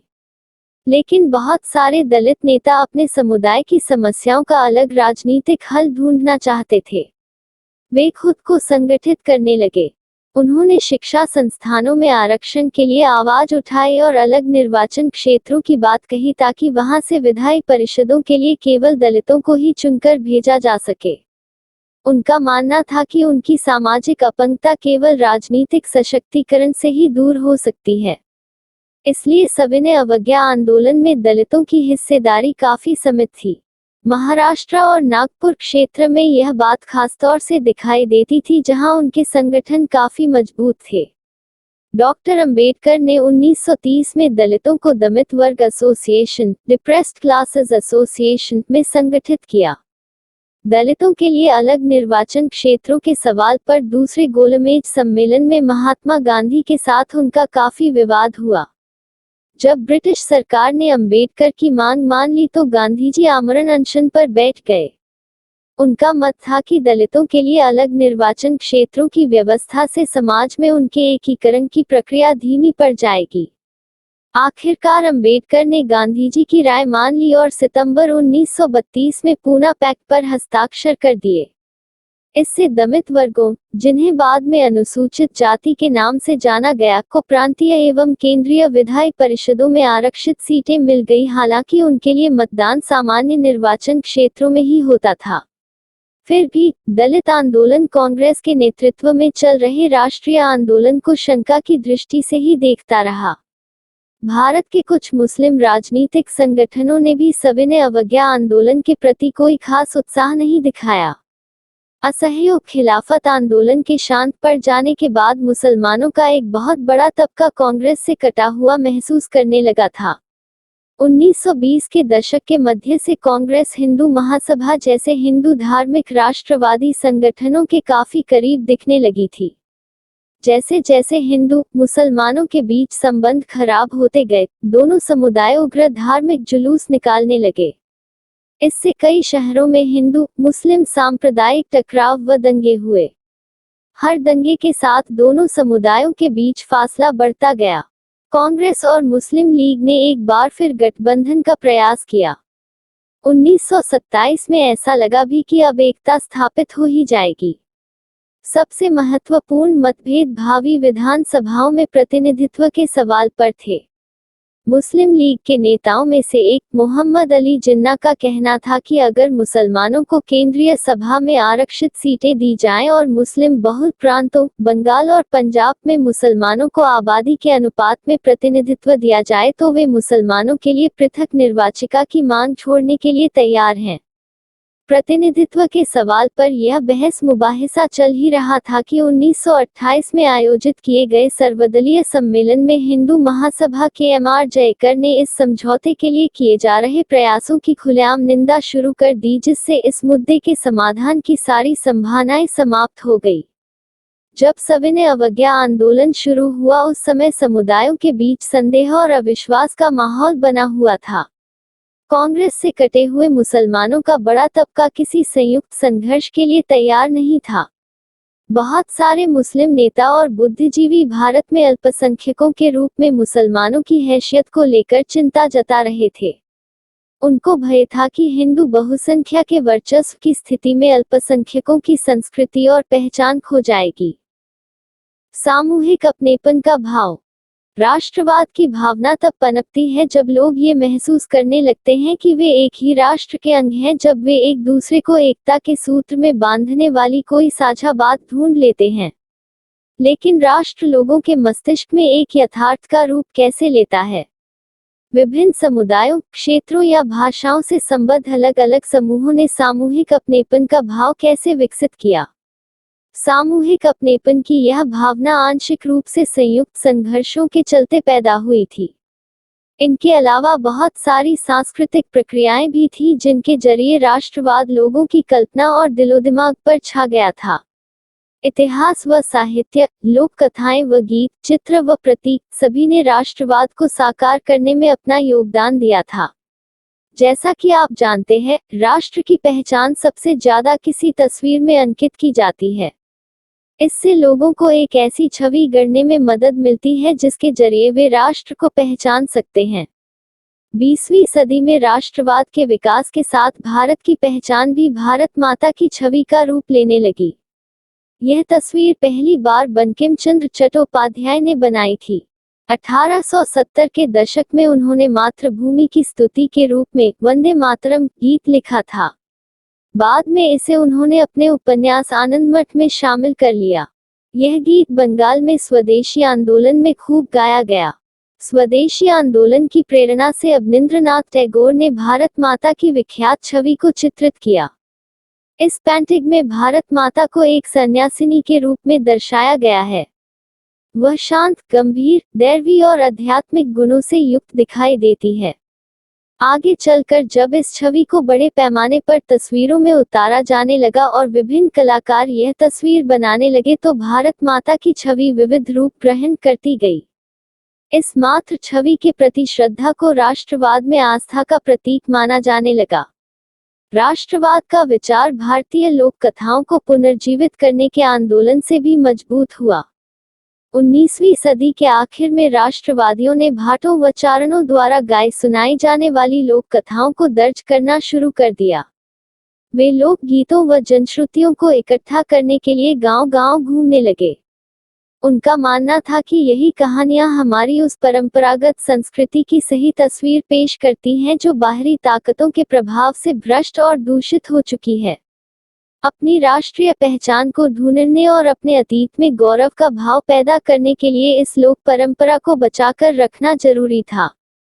बंगाल में खुद रविंद्रनाथ टैगोर भी लोक गाथा गीत, बाल गीत और मिथकों को इकट्ठा करने निकल पड़े। उन्होंने लोक परंपराओं को पुनर्जीवित करने वाले आंदोलन का नेतृत्व किया। मद्रास में नटेसा शास्त्री ने the folklores of southern India के नाम से तमिल लोक कथाओं का विशाल संकलन 4 खंडों में प्रकाशित किया। उनका मानना था कि लोक कथाएं राष्ट्रीय साहित्य होती हैं, यह लोगों के असली विचारों और विशिष्टताओं की सबसे विश्वसनीय अभिव्यक्ति है। जैसे जैसे राष्ट्रीय आंदोलन आगे बढ़ा, राष्ट्रवादी नेता लोगों को एकजुट करने और उनमें राष्ट्रवाद की भावना भरने के लिए इस तरह के चिन्हों और प्रतीकों के बारे में और ज्यादा जागरूक होते गए। बंगाल में स्वदेशी आंदोलन के दौरान एक तिरंगा झंडा हरा, पीला, लाल तैयार किया गया। इसमें ब्रिटिश भारत के 8 प्रांतों का प्रतिनिधित्व करते कमल के 8 फूल और हिंदुओं व मुसलमानों का प्रतिनिधित्व करता एक अर्धचंद्र दर्शाया गया था। 1921 तक गांधीजी ने भी स्वराज का झंडा तैयार कर लिया था। यह भी तिरंगा, सफेद, हरा और लाल था।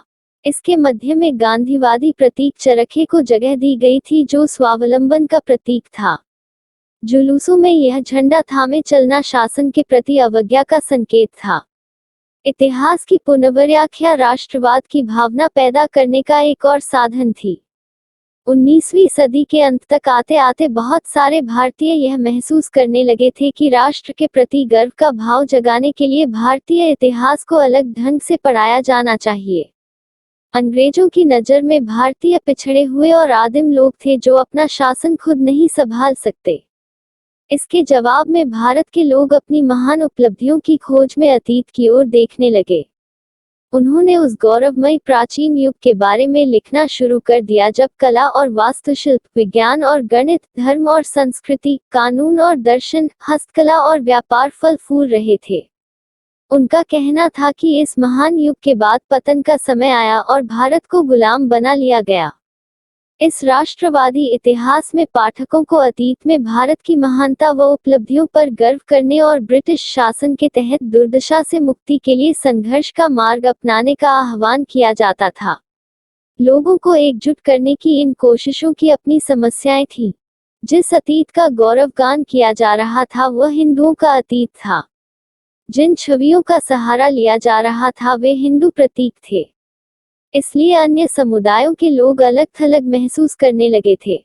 निष्कर्ष, अंग्रेज सरकार के खिलाफ बढ़ता गुस्सा विभिन्न भारतीय समूहों और वर्गों को स्वतंत्रता के साझा संघर्ष में खींच रहा था। महात्मा गांधी के नेतृत्व में कांग्रेस ने लोगों के असंतोष और परेशानियों को स्वतंत्रता के संगठित आंदोलन में समाहित करने का प्रयास किया। उन्होंने आंदोलन के जरिए पूरे देश को एकता के सूत्र में पिरोने का प्रयास किया। लेकिन जैसा कि हमने देखा, इन आंदोलनों में हिस्सा लेने वाले विभिन्न समूह और वर्ग अलग अलग आकांक्षाओं और अपेक्षाओं के साथ हिस्सा ले रहे थे। उनकी शिकायतें बहुत व्यापक थीं, इसलिए औपनिवेशिक शासन से मुक्ति का भी सबके लिए अपना अपना अर्थ था। कांग्रेस ने इन विभेदों को हल करने और यह सुनिश्चित करने के लिए हमेशा प्रयास किया कि एक समूह की मांगों के कारण कोई दूसरा समूह दूर न चला जाए। यही वजह है कि आंदोलन के भीतर अक्सर बिखराव आ जाता था। कांग्रेस की सरगर्मियों और राष्ट्रीय एकता के शिखर को छूने के बाद बिखराव और आंतरिक टकरावों के चरण आ जाते थे। संक्षेप में, जो राष्ट्र उभर रहा था वह औपनिवेशिक शासन से मुक्ति की चाह रखने वाली बहुत सारी आवाजों का पुंज था। नए शब्द, जबरन भर्ती। इस प्रक्रिया में अंग्रेज भारत के लोगों को जबरदस्ती सेना में भर्ती कर लेते थे। बहिष्कार, किसी के साथ संपर्क रखने और जुड़ने से इनकार करना या गतिविधियों में हिस्सेदारी, चीजों की खरीद व इस्तेमाल से इनकार करना। आमतौर पर यह विरोध का एक रूप होता है। पिकेटिंग, प्रदर्शन या विरोध का एक ऐसा स्वरूप जिसमें लोग किसी दुकान, फैक्ट्री या दफ्तर के भीतर जाने का रास्ता रोक लेते हैं। बेगार, बिना किसी पारिश्रमिक के काम करवाना। गिरमिटिया मजदूर, औपनिवेशिक शासन के दौरान बहुत सारे लोगों को काम करने के लिए फिजी, गयाना, वेस्ट इंडीज आदि स्थानों पर ले जाया गया था जिन्हें बाद में गिरमिटिया कहा जाने लगा। उन्हें एक एग्रीमेंट, अनुबंध के तहत ले जाया जाता था। बाद में इसी एग्रीमेंट को ये मजदूर गिरमिट कहने लगे, जिससे आगे चलकर इन मजदूरों को गिरमिटिया मजदूर कहा जाने लगा। अंग्रेजी में इन्हें इंडेंचर्ड लेबर कहा जाता है। वल्लभ भाई पटेल। 1928 में वल्लभ भाई पटेल ने गुजरात के बारडोली तालुका में किसान आंदोलन का नेतृत्व किया, जो कि भू राजस्व को बढ़ाने के खिलाफ था। यह बारडोली सत्याग्रह के नाम से जाना जाता है और यह आंदोलन वल्लभ भाई पटेल के सक्षम नेतृत्व के तहत सफल रहा। इस संघर्ष का प्रचार व्यापक रूप से हुआ और इसे भारत के कई हिस्सों में अत्यधिक सहानुभूति प्राप्त हुई। भारत छोड़ो आंदोलन। क्रिप्स मिशन की असफलता एवं द्वितीय विश्व युद्ध के प्रभावों ने भारत में व्यापक असंतोष को जन्म दिया। इसके फलस्वरूप गांधी जी ने एक आंदोलन शुरू किया, जिसमें उन्होंने अंग्रेजों के पूरी तरह से भारत छोड़ने पर जोर दिया। वर्धा में 14 जुलाई 1942 को अपनी कार्यकारिणी में कांग्रेस कार्य समिति ने ऐतिहासिक भारत छोड़ो प्रस्ताव पारित किया, जिसमें सत्ता का भारतीयों को तत्काल हस्तांतरण एवं भारत छोड़ने की मांग की गई। 8 अगस्त 1942 को बंबई में अखिल भारतीय कांग्रेस समिति ने इस प्रस्ताव का समर्थन किया, जिसमें पूरे देश में व्यापक पैमाने पर एक अहिंसक जन संघर्ष का आह्वान किया गया। इसी अवसर पर गांधी जी ने प्रसिद्ध करो या मरो भाषण दिया था। भारत छोड़ो के इस आह्वान ने देश के अधिकतर हिस्सों में राज्य व्यवस्था को ठप कर दिया। लोग स्वतः ही आंदोलन में कूद पड़े। लोगों ने हड़तालें की और राष्ट्रीय गीतों एवं नारों के साथ प्रदर्शन किए एवं जुलूस निकाले।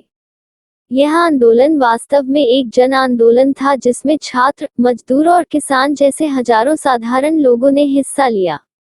इसमें नेताओं की सक्रिय भागीदारी भी देखी गई, जिनमें जयप्रकाश नारायण, अरुणा आसफ अली एवं राम मनोहर लोहिया और बहुत सारी महिलाएं जैसे बंगाल से मातंगिनी हाजरा, असम से कनकलता बरुआ और उड़ीसा से रमा देवी थी। अंग्रेजों द्वारा अत्यधिक बल प्रयोग के बावजूद इसे दबाने में 1 वर्ष से अधिक समय लग गया। कुछ महत्वपूर्ण तिथियां: 1918 से 19। बाबा रामचंद्र उत्तर प्रदेश के किसानों को संगठित करते हैं। अप्रैल 1919 रॉलेट एक्ट के खिलाफ गांधीवादी हड़ताल, जलियांवाला बाग हत्याकांड। जनवरी 1921 असहयोग और खिलाफत आंदोलन शुरू। फरवरी 1922 चौरी चौरा, गांधी जी असहयोग आंदोलन वापस ले लेते हैं। मई 1924 अल्लूरी सीताराम राजू की गिरफ्तारी, 2 वर्ष से चला आ रहा हथियारबंद आदिवासी संघर्ष समाप्त। दिसंबर 1929 लाहौर अधिवेशन, कांग्रेस पूर्ण स्वराज की मांग को स्वीकार कर लेती है। 1930 अंबेडकर दलित वर्ग एसोसिएशन की स्थापना करते हैं। मार्च 1930 गांधी जी दांडी में नमक कानून का उल्लंघन करके सविनय अवज्ञा आंदोलन शुरू करते हैं। मार्च 1931 गांधी जी सविनय अवज्ञा आंदोलन वापस ले लेते हैं। दिसंबर 1931 दूसरा गोलमेज सम्मेलन। 1932 सविनय अवज्ञा आंदोलन पुनः प्रारंभ। स्रोत क सत्याग्रह पर महात्मा गांधी के विचार। कहा जाता है कि निष्क्रिय प्रतिरोध दुर्बलों का हथियार है, लेकिन इस लेख में जिस शक्ति की बात की गई है उसे केवल ताकतवर ही इस्तेमाल कर सकते हैं। यह निष्क्रिय प्रतिरोध की शक्ति नहीं है, इसके लिए तो सघन सक्रियता चाहिए।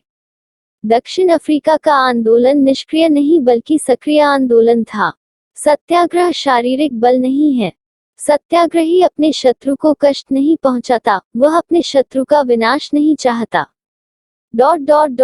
सत्याग्रह के प्रयोग में दुर्भावना के लिए कोई स्थान नहीं होता। सत्याग्रह तो शुद्ध आत्मबल है। सत्य ही आत्मा का आधार होता है, इसीलिए इस बल को सत्याग्रह का नाम दिया गया है।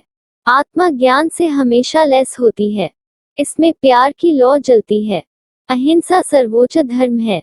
इसमें कोई संदेह नहीं कि भारत विनाशकारी शस्त्रों के मामले में ब्रिटेन या यूरोप का मुकाबला नहीं कर सकता।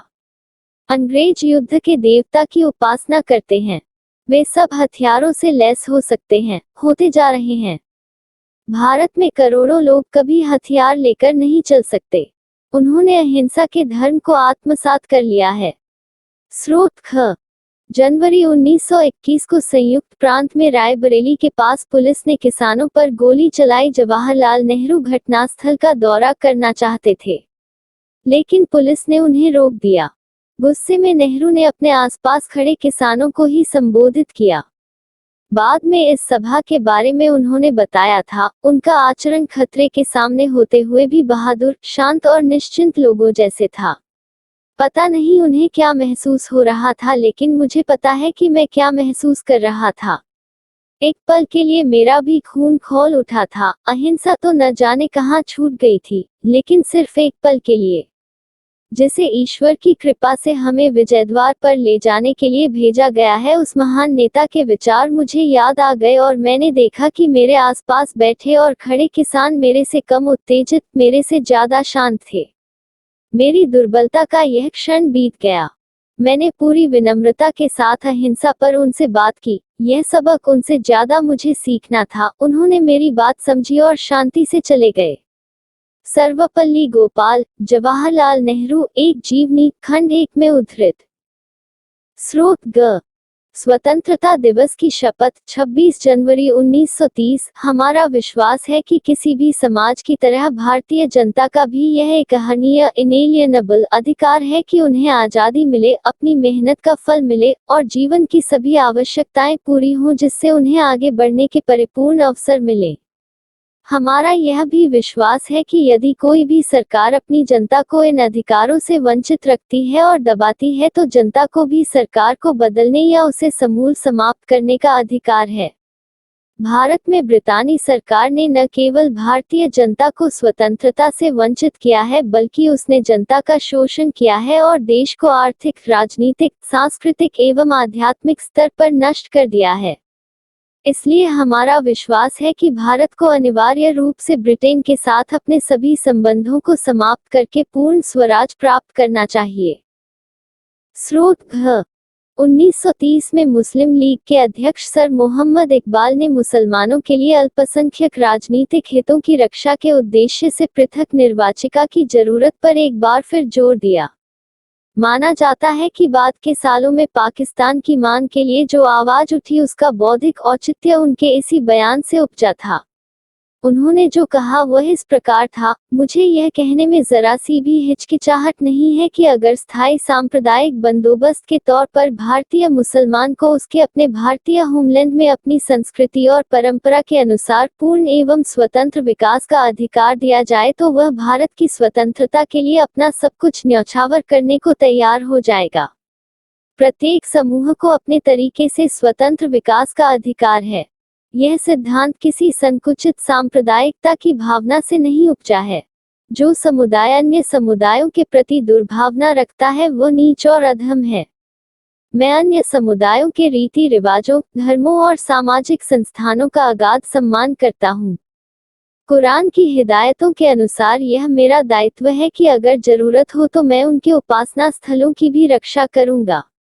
लेकिन मैं उस सांप्रदायिक समूह को प्रेम करता हूँ जो मेरे लिए जीवन और आचरण का स्रोत है, जिसने मुझे अपना धर्म, अपना साहित्य, अपने विचार, अपनी संस्कृति देकर मुझे ऐसा बनाया है और इस प्रकार मेरी मौजूदा चेतना में अपने पूरे अतीत को एक सजीव कार्यात्मक तत्व के रूप में समो दिया है। ऐसे में अपने उच्चतर आयाम में सांप्रदायिकता भारत जैसे देश के भीतर एक क्रियात्मक समुच्चय के निर्माण के लिए अपरिहार्य है। यूरोपीय देशों की तरह भारतीय समाज की इकाइयां भूभागों में बटी हुई नहीं हैं। भारत के सामुदायिक समूहों को मान्यता दिए बिना यहाँ यूरोपीय लोकतंत्र के सिद्धांत को लागू नहीं किया जा सकता। भारत के भीतर एक मुस्लिम भारत की स्थापना के लिए मुसलमानों की ओर से उठ रही मांग बिल्कुल सही है। हिंदू सोचता है कि पृथक निर्वाचिका का प्रस्ताव सच्चे राष्ट्रवाद की भावना के विपरीत है क्योंकि वह मानता है कि राष्ट्र शब्द का मतलब एक ऐसे सार्वभौमिक सम्मिश्रण से है जिसमें किसी भी सामुदायिक इकाई को अपनी निजी विशिष्टता बनाए रखने का अधिकार नहीं हो सकता। लेकिन हालात ऐसे नहीं हैं। भारत नस्ली और धार्मिक विशिष्टताओं वाला देश है। इसी में आप यह तथ्य भी जोड़ दीजिए कि मुसलमान आर्थिक रूप से सामान्यतः कमजोर हैं, उन पर भारी कर्जे हैं, खासतौर से पंजाब में, और कई प्रांतों में उनकी संख्या कम है। इसके बाद आप देखेंगे कि पृथक निर्वाचिका को बनाए रखने की हमारी बेचैनी का अर्थ क्या है। स्रोत घ पुराने जमाने में भारत आने वाले विदेशी यात्री आर्य वंश के लोगों के साहस, सच्चाई और विनम्रता पर चकित रह जाते थे। अब वे बस इन गुणों के अभाव की बात करते हैं। उस जमाने में हिंदू विजय के लिए निकलते थे और तातार, चीन व अन्य देशों में अपनी विजय पताका फहराते थे। अब एक शूद्र से द्वीप के चंद सिपाही भारत भूमि पर कब्जा किए हुए हैं। तारिणीचरण चट्टोपाध्याय, भारतवर्षीय इतिहास, भारतवर्ष का इतिहास, खंड 1, 1858। बॉक्स 1। क्रांति की इस पूजा वेदी पर हम अपना यौवन नैवेद्य के रूप में लाए हैं। बहुत सारे राष्ट्रवादियों को लगता था कि अंग्रेजों के खिलाफ संघर्ष अहिंसा के जरिए पूरा नहीं हो सकता। 1928 में दिल्ली स्थित फिरोज शाह कोटला मैदान में हुई बैठक में Hindustan socialist Republican army (HSRA) की स्थापना की गई। इसके नेताओं में भगत सिंह, जतिन दास और अजय घोष शामिल थे। देश के विभिन्न भागों में कार्रवाइयां करते हुए HSRA ने ब्रिटिश सत्ता के कई प्रतीकों को निशाना बनाया। 1929 में भगत सिंह और बटुकेश्वर दत्त ने लेजिस्लेटिव असेंबली में बम फेंका। उसी साल उस ट्रेन को उड़ाने का प्रयास किया गया जिसमें लॉर्ड इरविन यात्रा कर रहे थे। जिस समय भगत सिंह पर मुकदमा चला और उन्हें फांसी दी गई उस समय उनकी उम्र केवल 23 साल थी। अपने मुकदमे के दौरान भगत सिंह ने कहा था कि वे बम और पिस्तौल की उपासना नहीं करते, बल्कि समाज में क्रांति चाहते हैं। क्रांति मानव जाति का जन्मजात अधिकार है जिसका अपहरण नहीं किया जा सकता। स्वतंत्रता प्रत्येक मनुष्य का जन्मसिद्ध अधिकार है। श्रमिक वर्ग ही समाज का वास्तविक पोषक है। जनता की सर्वोपरि सत्ता की स्थापना श्रमिक वर्ग का अंतिम लक्ष्य है। इन आदर्शों के लिए और इस विश्वास के लिए हमें जो भी दंड दिया जाएगा, हम उसका सहर्ष स्वागत करेंगे। क्रांति की इस पूजा वेदी पर हम अपना यौवन नैवेद्य के रूप में लाए हैं, क्योंकि ऐसे महान आदर्श के लिए बड़े से बड़ा त्याग भी कम है। हम संतुष्ट हैं और क्रांति के आगमन की उत्सुकता पूर्वक प्रतीक्षा कर रहे हैं।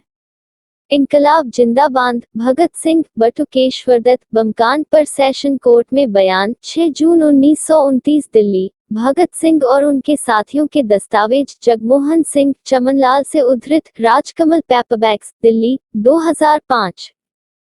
यदि मेरा चैनल पसंद है तो कृपया ज्यादा से ज्यादा लाइक, सब्सक्राइब, शेयर एवं कमेंट करें। धन्यवाद। अध्याय 4।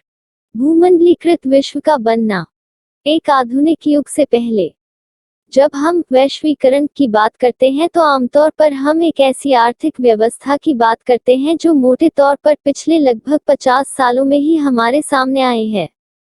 लेकिन जैसा कि आप इस अध्याय में देखेंगे, भूमंडलीकृत विश्व के बनने की प्रक्रिया, व्यापार का काम की तलाश में एक जगह से दूसरी जगह जाते लोगों का, पूंजी व बहुत सारी चीजों की वैश्विक आवाजाही का एक लंबा इतिहास रहा है। आज जब हम अपने जीवन में वैश्विक आपसी संपर्कों के बारे में सोचते हैं तो हमें उन युगों के बारे में भी जानना चाहिए जिनसे गुजरते हुए हमारी यह दुनिया ऐसी बनी है। इतिहास के हर दौर में मानव समाज एक दूसरे के ज्यादा नजदीक आते गए हैं। प्राचीन काल से ही यात्री, व्यापारी, पुजारी और तीर्थयात्री ज्ञान, अवसरों और आध्यात्मिक शांति के लिए या उत्पीड़न, यातनापूर्ण जीवन से बचने के लिए दूर दूर की यात्राओं पर जाते रहे हैं। अपनी यात्राओं में ये लोग तरह तरह की चीजें, पैसा, मूल्य, मान्यताएं, हुनर, विचार, आविष्कार और यहाँ तक कि कीटाणु और बीमारियां भी साथ लेकर चलते रहे हैं। 3000 ईसा पूर्व में समुद्री तटों पर होने वाले व्यापार के माध्यम से सिंधु घाटी की सभ्यता उस इलाके से भी जुड़ी हुई थी जिसे आज हम पश्चिमी एशिया के नाम से जानते हैं। 1000 साल से भी ज्यादा समय से मालदीव के समुद्र में पाई जाने वाली कौड़ियां, जिन्हें पैसे या मुद्रा के रूप में इस्तेमाल किया जाता था, चीन और पूर्वी अफ्रीका तक पहुंचती रही हैं। बीमारी फैलाने वाले कीटाणुओं का दूर दूर तक पहुंचने का इतिहास भी 7वीं सदी तक ढूंढा जा सकता है। 13वीं सदी के बाद तो इनके प्रसार को निश्चय ही साफ देखा जा सकता है। रेशम मार्ग, सिल्क रूट से जुड़ती दुनिया। आधुनिक काल से पहले के युग में दुनिया के दूर दूर स्थित भागों के बीच व्यापारिक और सांस्कृतिक संपर्कों का सबसे जीवंत उदाहरण सिल्क मार्गों के रूप में दिखाई देता है। सिल्क मार्ग नाम से पता चलता है कि इस मार्ग से पश्चिम को भेजे जाने वाले चीनी रेशम, सिल्क का कितना महत्व था।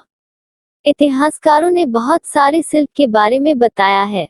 जमीन या समुद्र से होकर गुजरने वाले ये रास्ते न केवल एशिया के विशाल क्षेत्रों को एक दूसरे से जोड़ने का काम करते थे बल्कि एशिया को यूरोप और उत्तरी अफ्रीका से भी जोड़ते थे।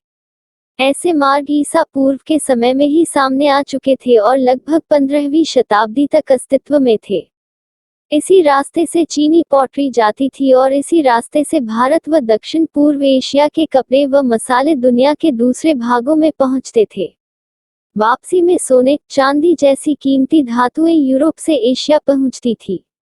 व्यापार और सांस्कृतिक आदान प्रदान दोनों प्रक्रियाएं साथ साथ चलती थीं। शुरुआती काल के ईसाई मिशनरी निश्चय ही इसी मार्ग से एशिया में आते होंगे।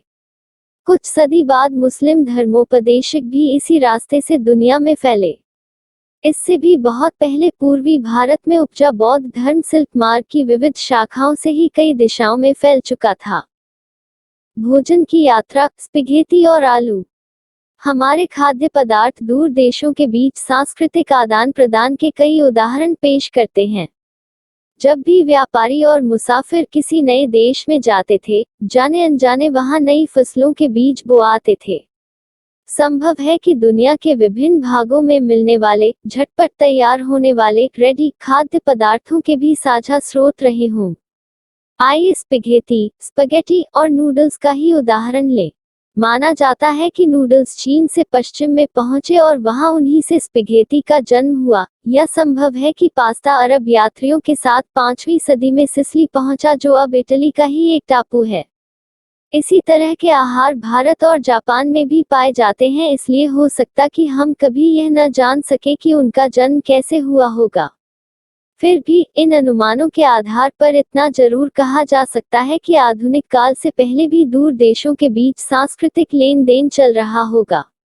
आलू, सोया, मूंगफली, मक्का, टमाटर, मिर्च, शकरकंद और ऐसे ही बहुत सारे दूसरे खाद्य पदार्थ लगभग 500 साल पहले हमारे पूर्वजों के पास नहीं थे।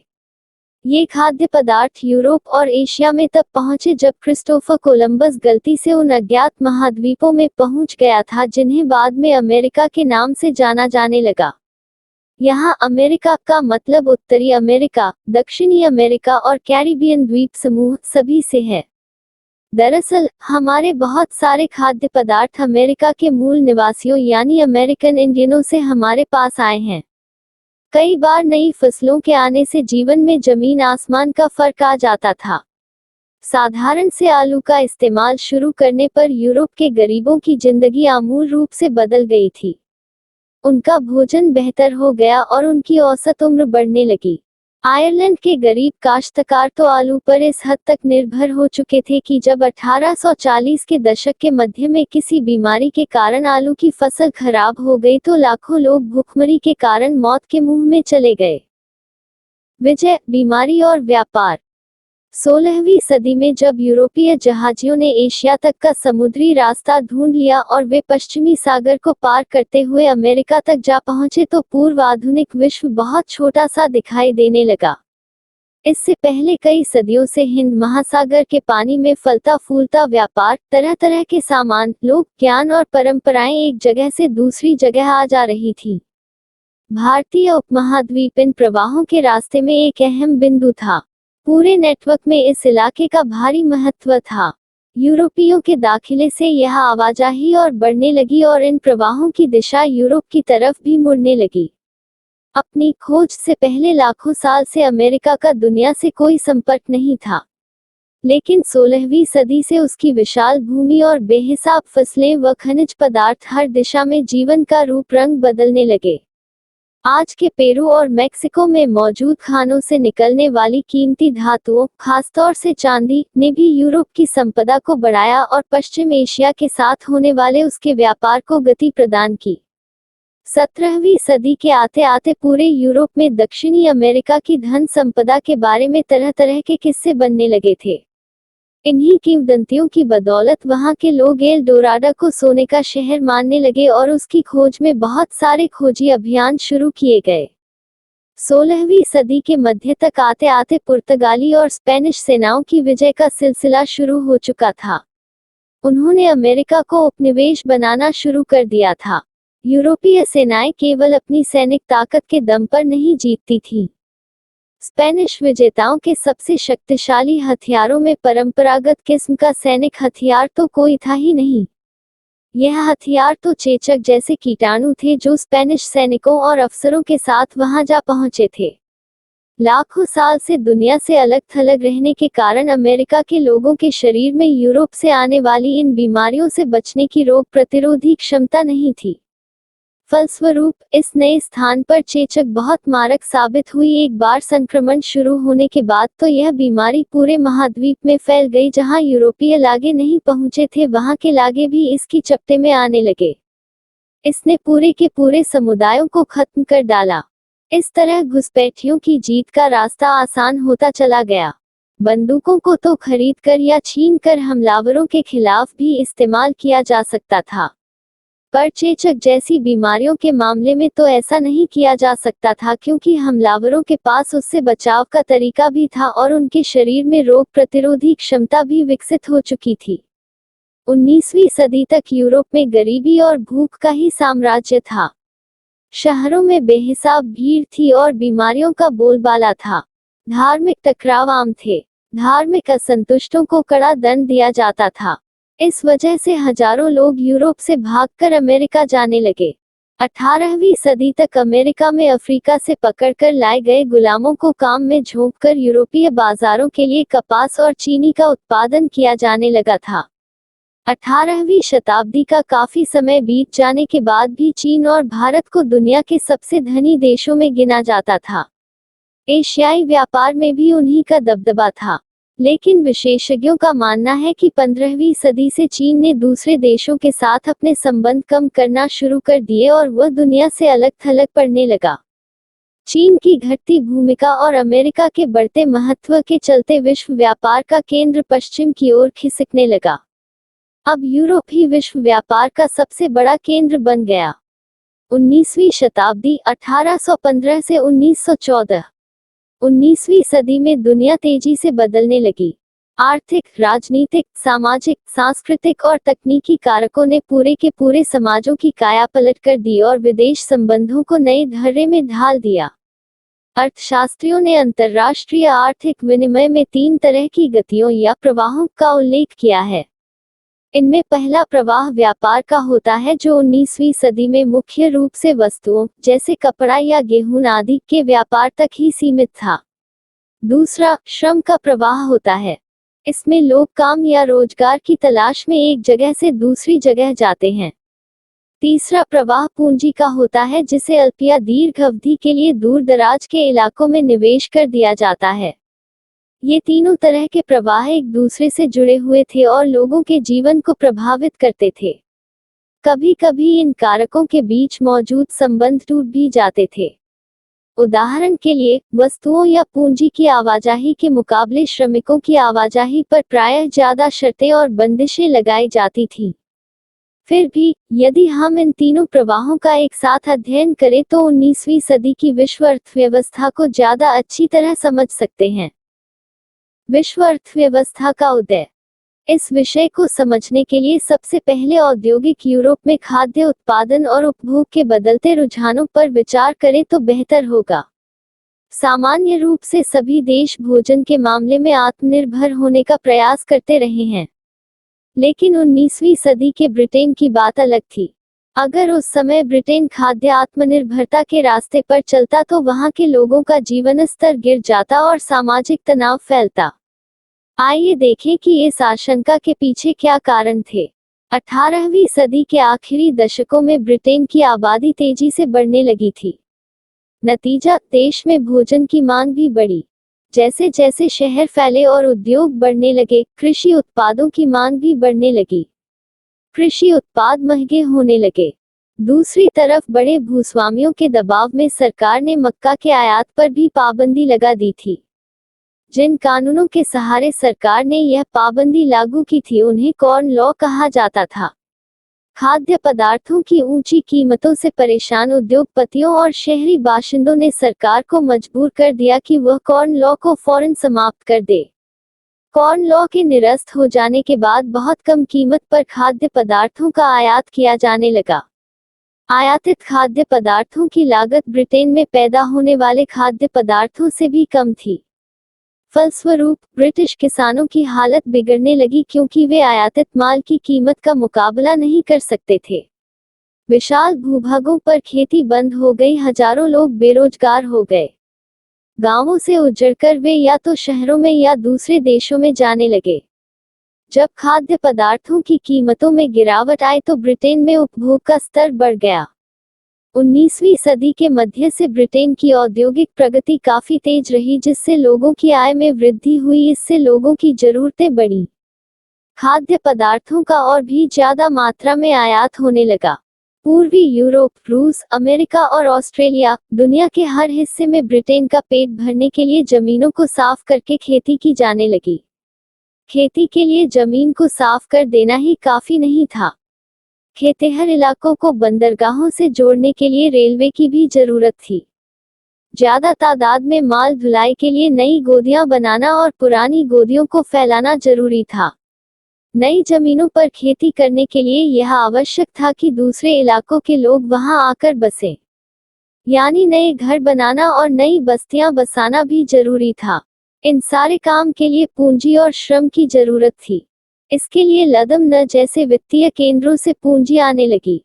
अमेरिका और ऑस्ट्रेलिया जैसे जिन स्थानों पर मजदूरों की कमी थी वहां लोगों को ले जाकर बसाया जाने लगा, यानी श्रम का प्रवाह होने लगा।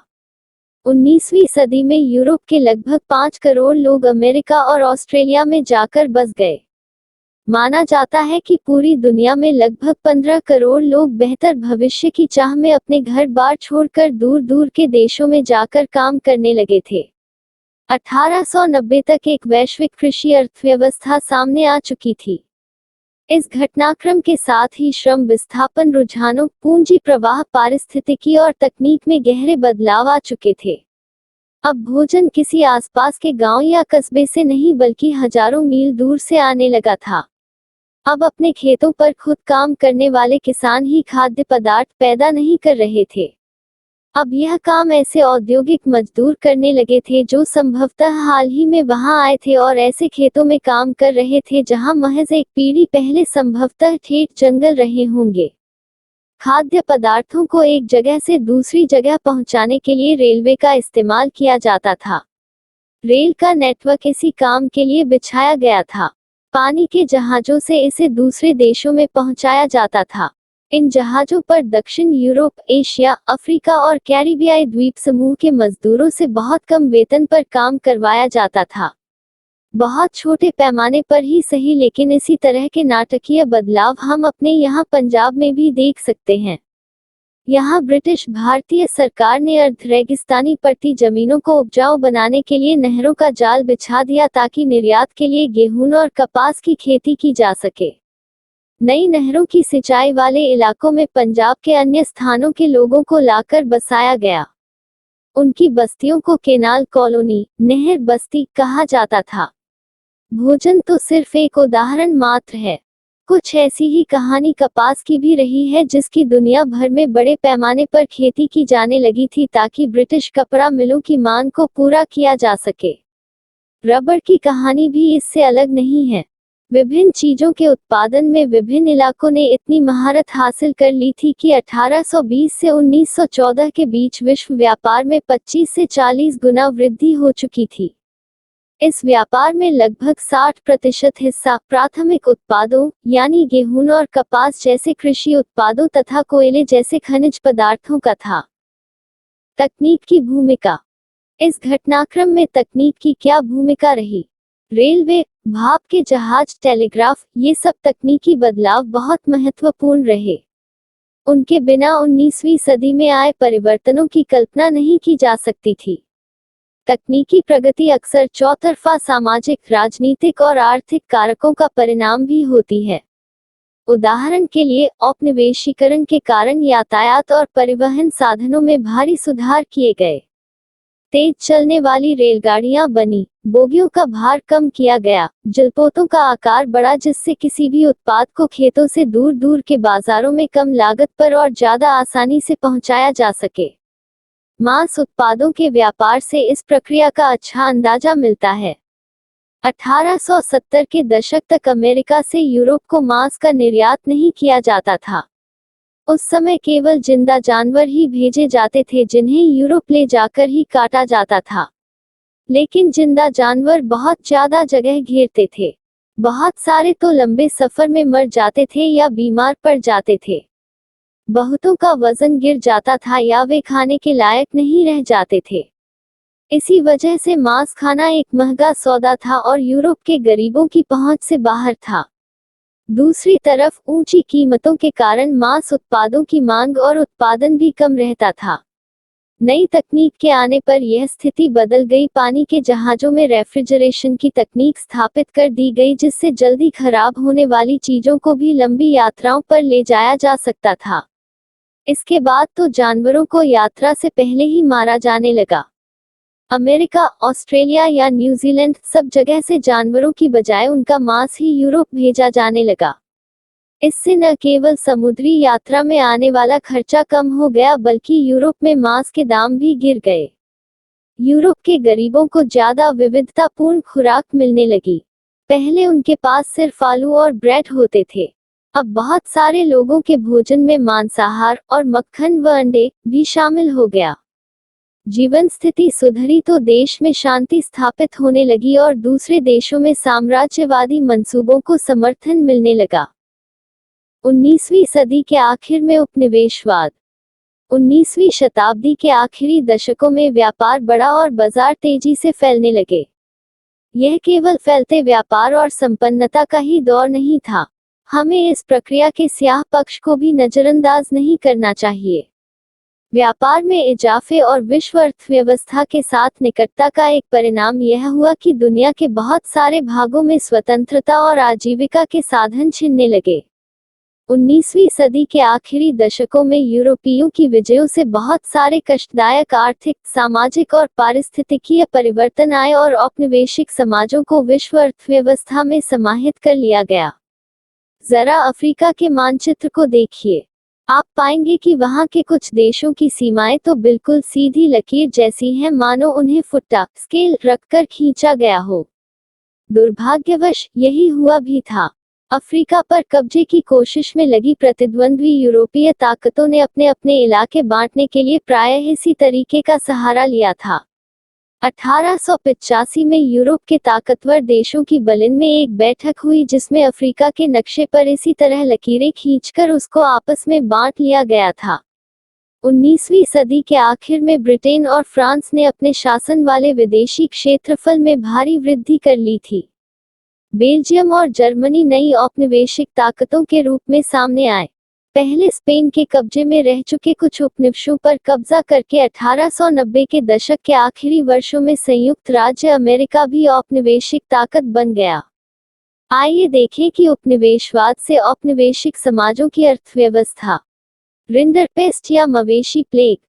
अफ्रीका में 1890 के दशक में रिंडरपेस्ट नामक बीमारी बहुत तेजी से फैल गई। मवेशियों में प्लेग की तरह फैलने वाली इस बीमारी से लोगों की आजीविका और स्थानीय अर्थव्यवस्था पर गहरा असर पड़ा।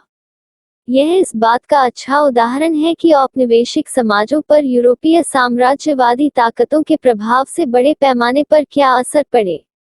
इस उदाहरण से पता चलता है कि हमलों और विजयों के इस युग में दुर्घटनावश फैल गई मवेशियों की बीमारी ने भी हजारों लोगों का जीवन व भाग्य बदल कर रख दिया और दुनिया के साथ उनके संबंधों को नई शक्ल में ढाल दिया। प्राचीन काल से ही अफ्रीका में जमीन की कभी कोई कमी नहीं रही, जबकि वहां की आबादी बहुत कम थी। सदियों तक अफ्रीकियों की जिंदगी व कामकाज जमीन और पालतू पशुओं के सहारे ही चलता रहा है। वहां पैसे या वेतन पर काम करने का चलन नहीं था। 19वीं सदी के आखिर में अफ्रीका में ऐसे उपभोक्ता सामान बहुत कम थे जिन्हें वेतन के पैसे से खरीदा जा सकता था। अगर आप अफ्रीका के किसान होते और आपके पास जमीन और पालतू पशु होते जिनकी वहां कोई कमी नहीं थी, तो शायद आपको भी यह बात समझ में नहीं आती कि वेतन के लिए काम करने की क्या जरूरत है। 19वीं सदी के आखिर में यूरोपीय ताकतें अफ्रीका के विशाल भूक्षेत्र और खनिज भंडारों को देखकर इस महाद्वीप की ओर आकर्षित हुई थीं। यूरोपीय लोग अफ्रीका में बागानी खेती करने और खदानों का दोहन करना चाहते थे ताकि उन्हें वापस यूरोप भेजा जा सके। लेकिन वहां एक ऐसी समस्या पेश आई जिसकी उन्हें उम्मीद नहीं थी। वहां के लोग तनख्वाह पर काम नहीं करना चाहते थे। मजदूरों की भर्ती और उन्हें अपने पास रोके रखने के लिए मालिकों ने बहुत सारे हथकंडे आजमा कर देख लिए, लेकिन बात नहीं बनी। उन पर भारी भरकम कर लाद दिए गए जिनका भुगतान केवल तभी किया जा सकता था जब करदाता बागानों या खदानों में काम करता हो। काश्तकारों को उनकी जमीन से हटाने के लिए उत्तराधिकार कानून भी बदल दिए गए। नए कानून में यह व्यवस्था कर दी गई कि अब परिवार के केवल एक ही सदस्य को पैतृक संपत्ति मिलेगी। इस कानून के जरिए परिवार के बाकी लोगों को श्रम बाजार में धकेलने का प्रयास किया जाने लगा। खानकर्मियों को बाड़ों में बंद कर दिया गया। उनके खुलेआम घूमने फिरने पर पाबंदी लगा दी गई, तभी वहां रिंडरपेस्ट नामक विनाशकारी पशु रोग फैल गया। अफ्रीका में रिंडरपेस्ट नाम की बीमारी सबसे पहले 1880 के दशक के आखिरी सालों में दिखाई दी। उस समय पूर्वी अफ्रीका में एरिट्रिया पर हमला कर रहे इतालवी सैनिकों का पेट भरने के लिए एशियाई देशों से जानवर लाए जाते थे। यह बीमारी ब्रिटिश आधिपत्य वाले एशियाई देशों से आए उन्हीं जानवरों के जरिए यहाँ पहुंची थी। अफ्रीका के पूर्वी हिस्से से महाद्वीप में दाखिल होने वाली यह बीमारी जंगल की आग की तरह पश्चिमी अफ्रीका की तरफ बढ़ने लगी। 1892 में यह अफ्रीका के अटलांटिक तट तक जा पहुंची। 5 साल बाद यह केप अफ्रीका का धुर दक्षिणी हिस्सा तक भी पहुंच गई। रिंडरपेस्ट ने अपने रास्ते में आने वाले 90% मवेशियों को मौत की नींद सुला दिया। पशुओं के खत्म हो जाने से तो अफ्रीकियों के रोजी रोटी के साधन ही खत्म हो गए। अपनी सत्ता को और मजबूत करने तथा अफ्रीकियों को श्रम बाजार में धकेलने के लिए वहां के बागान मालिकों, खान मालिकों और औपनिवेशिक सरकारों ने बचे खुचे पशु भी अपने कब्जे में ले लिए। बचे खुचे पशु संसाधनों पर कब्जे से यूरोपीय उपनिवेशकारों को पूरे अफ्रीका को जीतने व गुलाम बना लेने का बेहतरीन मौका हाथ लग गया था। 19वीं सदी की दुनिया के अन्य भागों पर पश्चिमी आक्रमण और विजय के परिणामों की ऐसी ही और भी कहानियां देखी जा सकती हैं। भारत से अनुबंधित श्रमिकों का जाना। भारत से अनुबंधित गिरमिटिया श्रमिकों को ले जाया जाना भी 19वीं सदी की दुनिया की विविधता को प्रतिबिंबित करता है। यह तेज आर्थिक वृद्धि के साथ साथ जनता के कष्टों में वृद्धि, कुछ लोगों की आय में वृद्धि और दूसरों के लिए बेहिसाब गरीबी, कुछ क्षेत्रों में भारी तकनीकी प्रगति और दूसरे क्षेत्रों में उत्पीड़न के नए रूपों की ईजाद की दुनिया थी। 19वीं सदी में भारत और चीन के लाखों मजदूरों को बागानों, खदानों और सड़क व रेलवे निर्माण परियोजनाओं में काम करने के लिए दूर दूर के देशों में ले जाया जाता था। भारतीय अनुबंधित श्रमिकों को खास तरह के अनुबंध या एग्रीमेंट के तहत ले जाया जाता था। इन अनुबंधों में यह शर्त होती थी कि यदि मजदूर अपने मालिक के बागानों में 5 साल काम कर लेंगे तो वे स्वदेश लौट सकते हैं। भारत के ज्यादातर अनुबंधित श्रमिक मौजूदा पूर्वी उत्तर प्रदेश, बिहार, मध्य भारत और तमिलनाडु के सूखे इलाकों से जाते थे। 19वीं सदी के मध्य में इन इलाकों में भारी बदलाव आने लगे थे। कुटीर उद्योग खत्म हो रहे थे, जमीन का भाड़ा बढ़ गया था, खानों और बागानों के लिए जमीनों को साफ किया जा रहा था। इन परिवर्तनों से गरीबों के जीवन पर गहरा असर पड़ा। वे बटाई पर जमीन तो ले लेते थे लेकिन उसका भाड़ा नहीं चुका पाते थे, उन पर कर्जा चढ़ने लगा। काम की तलाश में उन्हें अपने घर बार छोड़ने पड़े। भारतीय अनुबंधित श्रमिकों को मुख्य रूप से कैरिबियाई द्वीप समूह, मुख्यतः त्रिनिदाद, गुयाना और सुरीनाम, मॉरिशस व फिजी ले जाया जाता था। तमिल आप्रवासी सीलोन और मलाया जाकर काम करते थे। बहुत सारे अनुबंधित श्रमिकों को असम के चाय बागानों में काम करवाने के लिए भी ले जाया जाता था। मजदूरों की भर्ती का काम मालिकों के एजेंट किया करते थे। एजेंटों को कमीशन मिलता था। बहुत सारे आप्रवासी अपने गांव में होने वाले उत्पीड़न और गरीबी से बचने के लिए भी इन अनुबंधों को मान लेते थे। एजेंट भी भावी आप्रवासियों को फुसलाने के लिए झूठी जानकारियां देते थे। कहाँ जाना है, यात्रा के साधन क्या होंगे, क्या काम करना होगा और नई जगह पर काम व जीवन के हालात कैसे होंगे, इस बारे में उन्हें सही जानकारी नहीं दी जाती थी।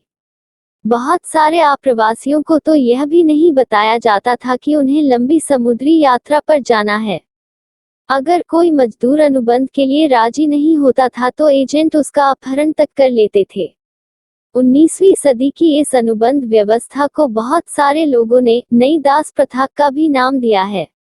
बागानों में या कार्यस्थल पर पहुंचने के बाद मजदूरों को पता चलता था कि वे जैसी उम्मीद कर रहे थे यहाँ वैसे हालात नहीं हैं। नई जगह की जीवन एवं कार्य स्थितियां कठोर थीं और मजदूरों के पास कानूनी अधिकार कहने भर को भी नहीं थे। इसके बावजूद मजदूरों ने भी जिंदगी बसर करने के अपने तरीके ढूंढ निकाले। बहुत सारे तो भागकर जंगलों में ही चले गए। अगर ऐसे मजदूर पकड़े जाते तो उन्हें भारी सजा दी जाती थी। बहुतों ने अपनी पुरानी और नई संस्कृतियों का सम्मिश्रण करते हुए व्यक्तिगत और सामूहिक आत्माभिव्यक्ति के नए रूप खोज लिए। त्रिनिदाद में मुहर्रम के सालाना जुलूस को एक विशाल उत्सवी मेले का रूप दे दिया गया। इस मेले को हा से इमाम हुसैन के नाम पर नाम दिया गया। उसमें सभी धर्मों व नस्लों के मजदूर हिस्सा लेते थे। इसी प्रकार रास्ताफारियानवाद रास्टाफरियनिज्म नामक विद्रोही धर्म, जिसे जमैका के रेगे गायक बॉब मार्ले ने ख्याति के शिखर पर पहुंचा दिया, में भी भारतीय आप्रवासियों और कैरिबियाई द्वीप समूह के बीच इन संबंधों की झलक देखी जा सकती है। ट्रिनिदाद और गुयाना में मशहूर चटनी म्यूजिक भी भारतीय आप्रवासियों के वहां पहुंचने के बाद सामने आए रचनात्मक अभिव्यक्तियों का ही उदाहरण है। सांस्कृतिक समागम के ये स्वरूप एक नई वैश्विक दुनिया के उदय की प्रक्रिया का अंग थे। यह ऐसी प्रक्रिया थी जिसमें अलग अलग स्थानों की चीजें आपस में घुल मिल जाती थी, उनकी मूल पहचान और विशिष्टताएं गुम हो जाती थी और बिल्कुल नया रूप सामने आता था। ज्यादातर अनुबंधित श्रमिक अनुबंध समाप्त हो जाने के बाद भी वापस नहीं लौटे। जो वापस लौटे उनमें से भी अधिकांश केवल कुछ समय यहाँ बिताकर फिर अपने नए ठिकानों पर वापस चले गए। इसी कारण इन देशों में भारतीय मूल के लोगों की संख्या बहुत ज्यादा पाई जाती है। क्या आपने नोबेल पुरस्कार विजेता साहित्यकार वीएस नायपॉल का नाम सुना है? आप में से कुछ लोगों ने वेस्ट इंडीज के क्रिकेट खिलाड़ी शिवनरेन चंद्र पॉल और रामनरेश सरवन का नाम भी सुना ही होगा। क्या आपको कभी ऐसा लगता है कि उनके नाम हम भारतीयों जैसे क्यों हैं? इसकी वजह यही है कि वे भारत से गए अनुबंधित मजदूरों के ही वंशज हैं। 20वीं सदी के शुरुआती सालों से ही हमारे देश के राष्ट्रवादी नेता इस प्रथा का विरोध करने लगे थे। उनकी राय में यह बहुत अपमानजनक और क्रूर व्यवस्था थी। इसी दबाव के कारण 1921 में इसे खत्म कर दिया गया। लेकिन इसके बाद भी कई दशक तक भारतीय अनुबंधित मजदूरों के वंशज कैरिबियाई द्वीप समूह में बेचैन अल्पसंख्यकों का जीवन जीते रहे। वहां के लोग उन्हें कुली मानते थे और उनके साथ कुलियों जैसा बर्ताव करते थे। नायपॉल के कुछ प्रारंभिक उपन्यासों में विछोह और परायेपन के इस एहसास को खूब देखा जा सकता है। विदेश में भारतीय उद्यमी विश्व बाजार के लिए खाद्य पदार्थ व फसलें उगाने के वास्ते पूंजी की आवश्यकता थी। बड़े बागानों के लिए तो बाजार और बैंकों से पैसा लिया जा सकता था, लेकिन छोटे मोटे किसानों का क्या होता? यहीं से देशी साहूकार और महाजन दृश्य में आते हैं। क्या आपने शिकारीपुरी श्रॉफ और नट्टू कोट्टई चेटियारों के बारे में सुना है? ये उन बहुत सारे बैंकरों और व्यापारियों में से थे जो मध्य एवं दक्षिण पूर्व एशिया में निर्यातोन्मुखी खेती के लिए कर्जे देते थे। इसके लिए वे या तो अपनी जेब से पैसा लगाते थे या यूरोपीय बैंकों से कर्जे लेते थे। उनके पास दूर दूर तक पैसे पहुंचाने की एक व्यवस्थित पद्धति होती थी। यहाँ तक कि उन्होंने व्यावसायिक संगठनों और क्रियाकलापों के देशी स्वरूप भी विकसित कर लिए थे। अफ्रीका में यूरोपीय उपनिवेशकारों के पीछे पीछे भारतीय व्यापारी और महाजन भी जा पहुंचे। हैदराबादी सिंधी व्यापारी तो यूरोपीय उपनिवेशों से भी आगे तक जा निकले। 1860 के दशक से उन्होंने दुनिया भर के बंदरगाहों पर अपने बड़े बड़े एम्पोरियम खोल दिए। इन दुकानों में सैलानियों को आकर्षक स्थानीय और विदेशी चीजें मिलती थीं। यह एक फलता फूलता कारोबार था, क्योंकि सुरक्षित और आरामदेह जलपोतों के आ जाने से सैलानियों की संख्या भी दिनों दिन बढ़ने लगी थी। भारतीय व्यापार, उपनिवेशवाद और वैश्विक व्यवस्था। भारत में पैदा होने वाली महीन कपास का यूरोपीय देशों को निर्यात किया जाता था। औद्योगिकरण के बाद ब्रिटेन में भी कपास का उत्पादन बढ़ने लगा था। इसी कारण वहां के उद्योगपतियों ने सरकार पर दबाव डाला कि वह कपास के आयात पर रोक लगाए और स्थानीय उद्योगों की रक्षा करे। फलस्वरूप ब्रिटेन में आयातित कपड़ों पर सीमा शुल्क थोप दिए गए। वहां महीन भारतीय कपास का आयात कम होने लगा। 19वीं शताब्दी की शुरुआत से ही ब्रिटिश कपड़ा उत्पादक दूसरे देशों में भी अपने कपड़े के लिए नए नए बाजार ढूंढने लगे थे। सीमा शुल्क की व्यवस्था के कारण ब्रिटिश बाजारों से बेदखल हो जाने के बाद भारतीय कपड़ों को दूसरे अंतर्राष्ट्रीय बाजारों में भी भारी प्रतिस्पर्धा का सामना करना पड़ा। यदि भारतीय निर्यात के आंकड़ों का अध्ययन करें तो पता चलता है कि सूती कपड़े के निर्यात में लगातार गिरावट का ही रुझान दिखाई देता है। सन 1800 के आसपास निर्यात में सूती कपड़े का प्रतिशत 30 था, जो 1815 में घटकर 15% रह गया। 1870 तक तो यह अनुपात केवल 3% रह गया था। तो फिर भारत ने किन चीजों का निर्यात किया? आंकड़ों के माध्यम से फिर एक नाटकीय कहानी सामने आती है। निर्मित वस्तुओं का निर्यात घटता जा रहा था और उतनी ही तेजी से कच्चे मालों का निर्यात बढ़ता जा रहा था। 1812 से 1871 के बीच कच्चे कपास का निर्यात 5% से बढ़कर 35% तक पहुंच गया था। कपड़ों की रंगाई के लिए इस्तेमाल होने वाले नील का भी कई दशक तक बड़े पैमाने पर निर्यात होता रहा। जैसा कि आपने पिछली कक्षा में पढ़ा ही था, 1820 के दशक से चीन को बड़ी मात्रा में अफीम का निर्यात भी किया जाने लगा। कुछ समय तक तो भारतीय निर्यात में अफीम का हिस्सा ही सबसे ज्यादा रहा। ब्रिटेन की सरकार भारत में अफीम की खेती करवाती थी और उसे चीन को निर्यात कर देती थी। अफीम के निर्यात से जो पैसा मिलता था उसके बदले चीन से ही चाय और दूसरे पदार्थों का आयात किया जाता था। 19वीं शताब्दी में भारतीय बाजारों में ब्रिटिश औद्योगिक उत्पादों की बाढ़ ही आ गई थी। भारत से ब्रिटेन और शेष विश्व को भेजे जाने वाले खाद्यान्न व कच्चे मालों के निर्यात में इजाफा हुआ। ब्रिटेन से जो माल भारत भेजे जाता था उसकी कीमत भारत से ब्रिटेन भेजे जाने वाले माल की कीमत से बहुत ज्यादा होती थी। भारत के साथ ब्रिटेन हमेशा व्यापार अधिशेष की अवस्था में रहता था। इसका मतलब है कि आपसी व्यापार में हमेशा ब्रिटेन को ही फायदा रहता था। ब्रिटेन इस मुनाफे के सहारे दूसरे देशों के साथ होने वाले व्यापारिक घाटे की भरपाई कर लेता था। बहुपक्षीय बंदोबस्त ऐसे ही काम करता है। इसमें एक देश के मुकाबले दूसरे देश को होने वाले घाटे की भरपाई किसी तीसरे देश के साथ व्यापार में मुनाफा कमा कर की जाती है। ब्रिटेन के घाटे की भरपाई में मदद देते हुए भारत ने 19वीं सदी की विश्व अर्थव्यवस्था का रूप तय करने में एक अहम भूमिका अदा की थी। ब्रिटेन के व्यापार से जो अधिशेष हासिल होता था उससे तथाकथित होम चार्जेस देसी खर्चे का निबटारा होता था। इसके तहत ब्रितानी अफसरों और व्यापारियों द्वारा अपने घर में भेजी गई निजी रकम, भारतीय बाहरी कर्जे पर ब्याज और भारत में काम कर चुके ब्रितानी अफसरों की पेंशन शामिल थी। महायुद्धों के बीच अर्थव्यवस्था। पहला महायुद्ध मुख्य रूप से यूरोप में ही लड़ा गया, लेकिन उसके असर सारी दुनिया में महसूस किए गए। इस अध्याय में हम जिन चीजों पर विचार कर रहे हैं उनकी दृष्टि से एक महत्वपूर्ण प्रभाव यह रहा है कि इस युद्ध ने विश्व अर्थव्यवस्था को एक ऐसे संकट में धकेल दिया जिससे उबरने में दुनिया को 3 दशक से भी ज्यादा समय लग गया। इस दौरान पूरी दुनिया में चौतरफा आर्थिक एवं राजनीतिक अस्थिरता बनी रही और अंत में मानवता एक और विनाशकारी महायुद्ध के नीचे कराहने लगी। युद्धकालीन रूपांतरण। जैसा कि आप जानते ही हैं, पहला विश्व युद्ध 2 खेमों के बीच लड़ा गया था। एक पाले में मित्र राष्ट्र यानी ब्रिटेन, फ्रांस और रूस थे, तो दूसरे पाले में केंद्रीय शक्तियां यानी जर्मनी, ऑस्ट्रिया हंगरी और ऑटोमन तुर्की थे। अगस्त 1914 में जब युद्ध शुरू हुआ उस समय बहुत सारी सरकारों को यही लगता था कि यह युद्ध ज्यादा से ज्यादा क्रिसमस तक खत्म हो जाएगा, पर यह युद्ध तो 4 साल से भी ज्यादा समय तक चलता रहा। मानव सभ्यता के इतिहास में ऐसा भीषण युद्ध पहले कभी नहीं हुआ था। इस युद्ध में दुनिया के सबसे अगुआ औद्योगिक राष्ट्र एक दूसरे से जूझ रहे थे और शत्रुओं को नेस्तनाबूद करने के लिए उनके पास बेहिसाब आधुनिक औद्योगिक शक्ति इकट्ठा हो चुकी थी। यह पहला आधुनिक औद्योगिक युद्ध था। इस युद्ध में मशीन गनों, टैंकों, हवाई जहाजों और रासायनिक हथियारों का भयानक पैमाने पर इस्तेमाल किया गया।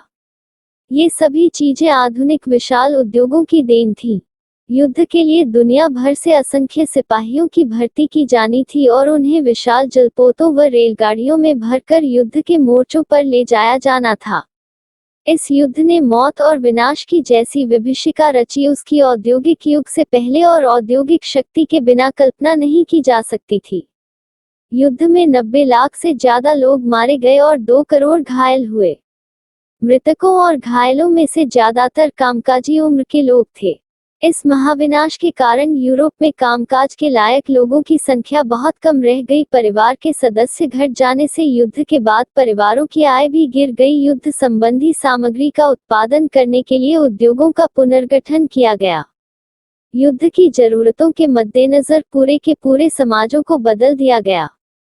मर्द मोर्चे पर जाने लगे तो उन कामों को संभालने के लिए घर की औरतों को बाहर आना पड़ा, जिन्हें अब तक केवल मर्दों का ही काम माना जाता था।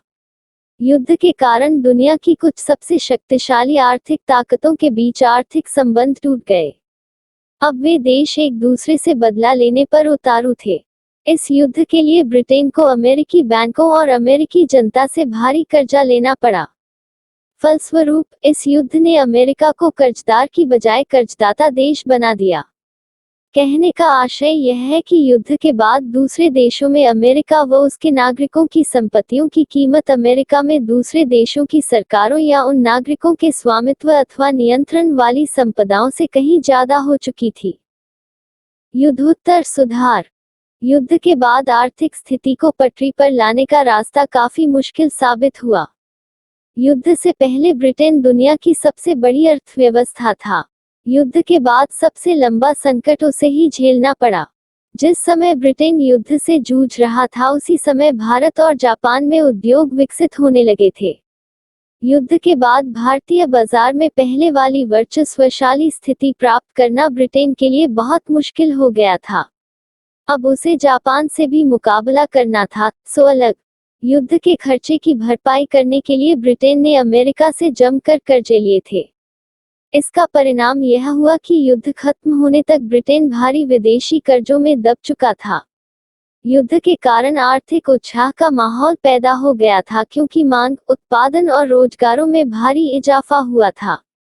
पर जब युद्ध के कारण पैदा हुआ उत्साह शांत होने लगा तो उत्पादन गिरने लगा और बेरोजगारी बढ़ने लगी। दूसरी ओर सरकार ने भारी भरकम युद्ध संबंधी व्यय में भी कटौती शुरू कर दी ताकि शांतिकालीन करों के सहारे ही उनकी भरपाई की जा सके। इन सारे प्रयासों से रोजगार भारी तादाद में खत्म हुए। 1921 में हर 5 में से एक ब्रिटिश मजदूर के पास काम नहीं था। रोजगार के बारे में बेचैनी और अनिश्चितता युद्धोत्तर वातावरण का अंग बन गई थी। बहुत सारी कृषि आधारित अर्थव्यवस्थाएं भी संकट में थीं। उदाहरण के लिए, गेहूं उत्पादकों की हालत पर ही विचार कीजिए। युद्ध से पहले पूर्वी यूरोप विश्व बाजार में गेहूं की आपूर्ति करने वाला एक बड़ा केंद्र था। युद्ध के दौरान यह आपूर्ति अस्त व्यस्त हुई तो कनाडा, अमेरिका और ऑस्ट्रेलिया में गेहूं की पैदावार अचानक बढ़ने लगी। लेकिन जैसे ही युद्ध समाप्त हुआ पूर्वी यूरोप में गेहूं की पैदावार सुधरने लगी और विश्व बाजारों में गेहूं की अति के हालात पैदा हो गए। अनाज की कीमतें गिर गईं, ग्रामीण आय कम हो गई और किसान गहरे कर्ज संकट में फंस गए। 3.3 बड़े पैमाने पर उत्पादन और उपभोग अमेरिका में सुधार की गति तेज रही। यह हम पहले ही देख चुके हैं कि युद्ध से अमेरिका की अर्थव्यवस्था को कितना फायदा पहुंचा था। युद्ध के बाद कुछ समय के लिए तो अमेरिकी अर्थव्यवस्था को भी झटका लगा, लेकिन 20 के दशक के शुरुआती सालों से ही अमेरिकी अर्थव्यवस्था तेजी से तरक्की के रास्ते पर बढ़ने लगी। 1920 के दशक की अमेरिकी अर्थव्यवस्था की एक बड़ी खासियत थी बृहत उत्पादन, मास प्रोडक्शन का चलन। बृहत उत्पादन की ओर बढ़ने का सिलसिला तो 19वीं सदी के आखिर में ही शुरू हो चुका था, लेकिन 1920 के दशक में तो यह अमेरिकी औद्योगिक उत्पादन की विशेषता ही बन गया था। कार निर्माता हेनरी फोर्ड बृहत उत्पादन के विख्यात प्रणेता थे। उन्होंने शिकागो के एक बूचड़खाने की असेंबली लाइन की तर्ज पर डेट्रॉइट के अपने कार कारखाने में भी आधुनिक असेंबली लाइन स्थापित की थी। शिकागो के बूचड़खाने में मरे हुए जानवरों को एक कन्वेयर बेल्ट पर रख दिया जाता था और उसके दूसरे सिरे पर खड़े मांस विक्रेता अपने हिस्से का मांस उठाकर निकलते जाते थे।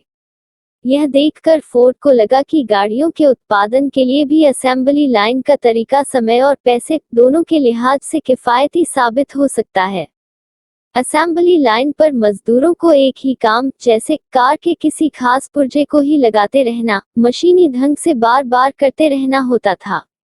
काम की रफ्तार इस बात से तय होती थी कि कन्वेयर बेल्ट किस रफ्तार से चलती है। यह काम की गति बढ़ाकर प्रत्येक मजदूर की उत्पादकता बढ़ाने वाला तरीका था। कन्वेयर बेल्ट के साथ खड़े होने के बाद कोई मजदूर अपने काम में ढील करने या कुछ पल के लिए भी अवकाश लेने का जोखिम नहीं उठा सकता था। और तो और इस व्यवस्था में मजदूर अपने साथियों के साथ बातचीत भी नहीं कर सकते थे। इसका नतीजा यह हुआ कि हेनरी फोर्ड के कारखाने की असेंबली लाइन से हर 3 मिनट में एक कार तैयार होकर निकलने लगी। इससे पहले की पद्धतियों के मुकाबले यह रफ्तार कई गुना ज्यादा थी। टी मॉडल नामक कार बृहत उत्पादन पद्धति से बनी पहली कार थी।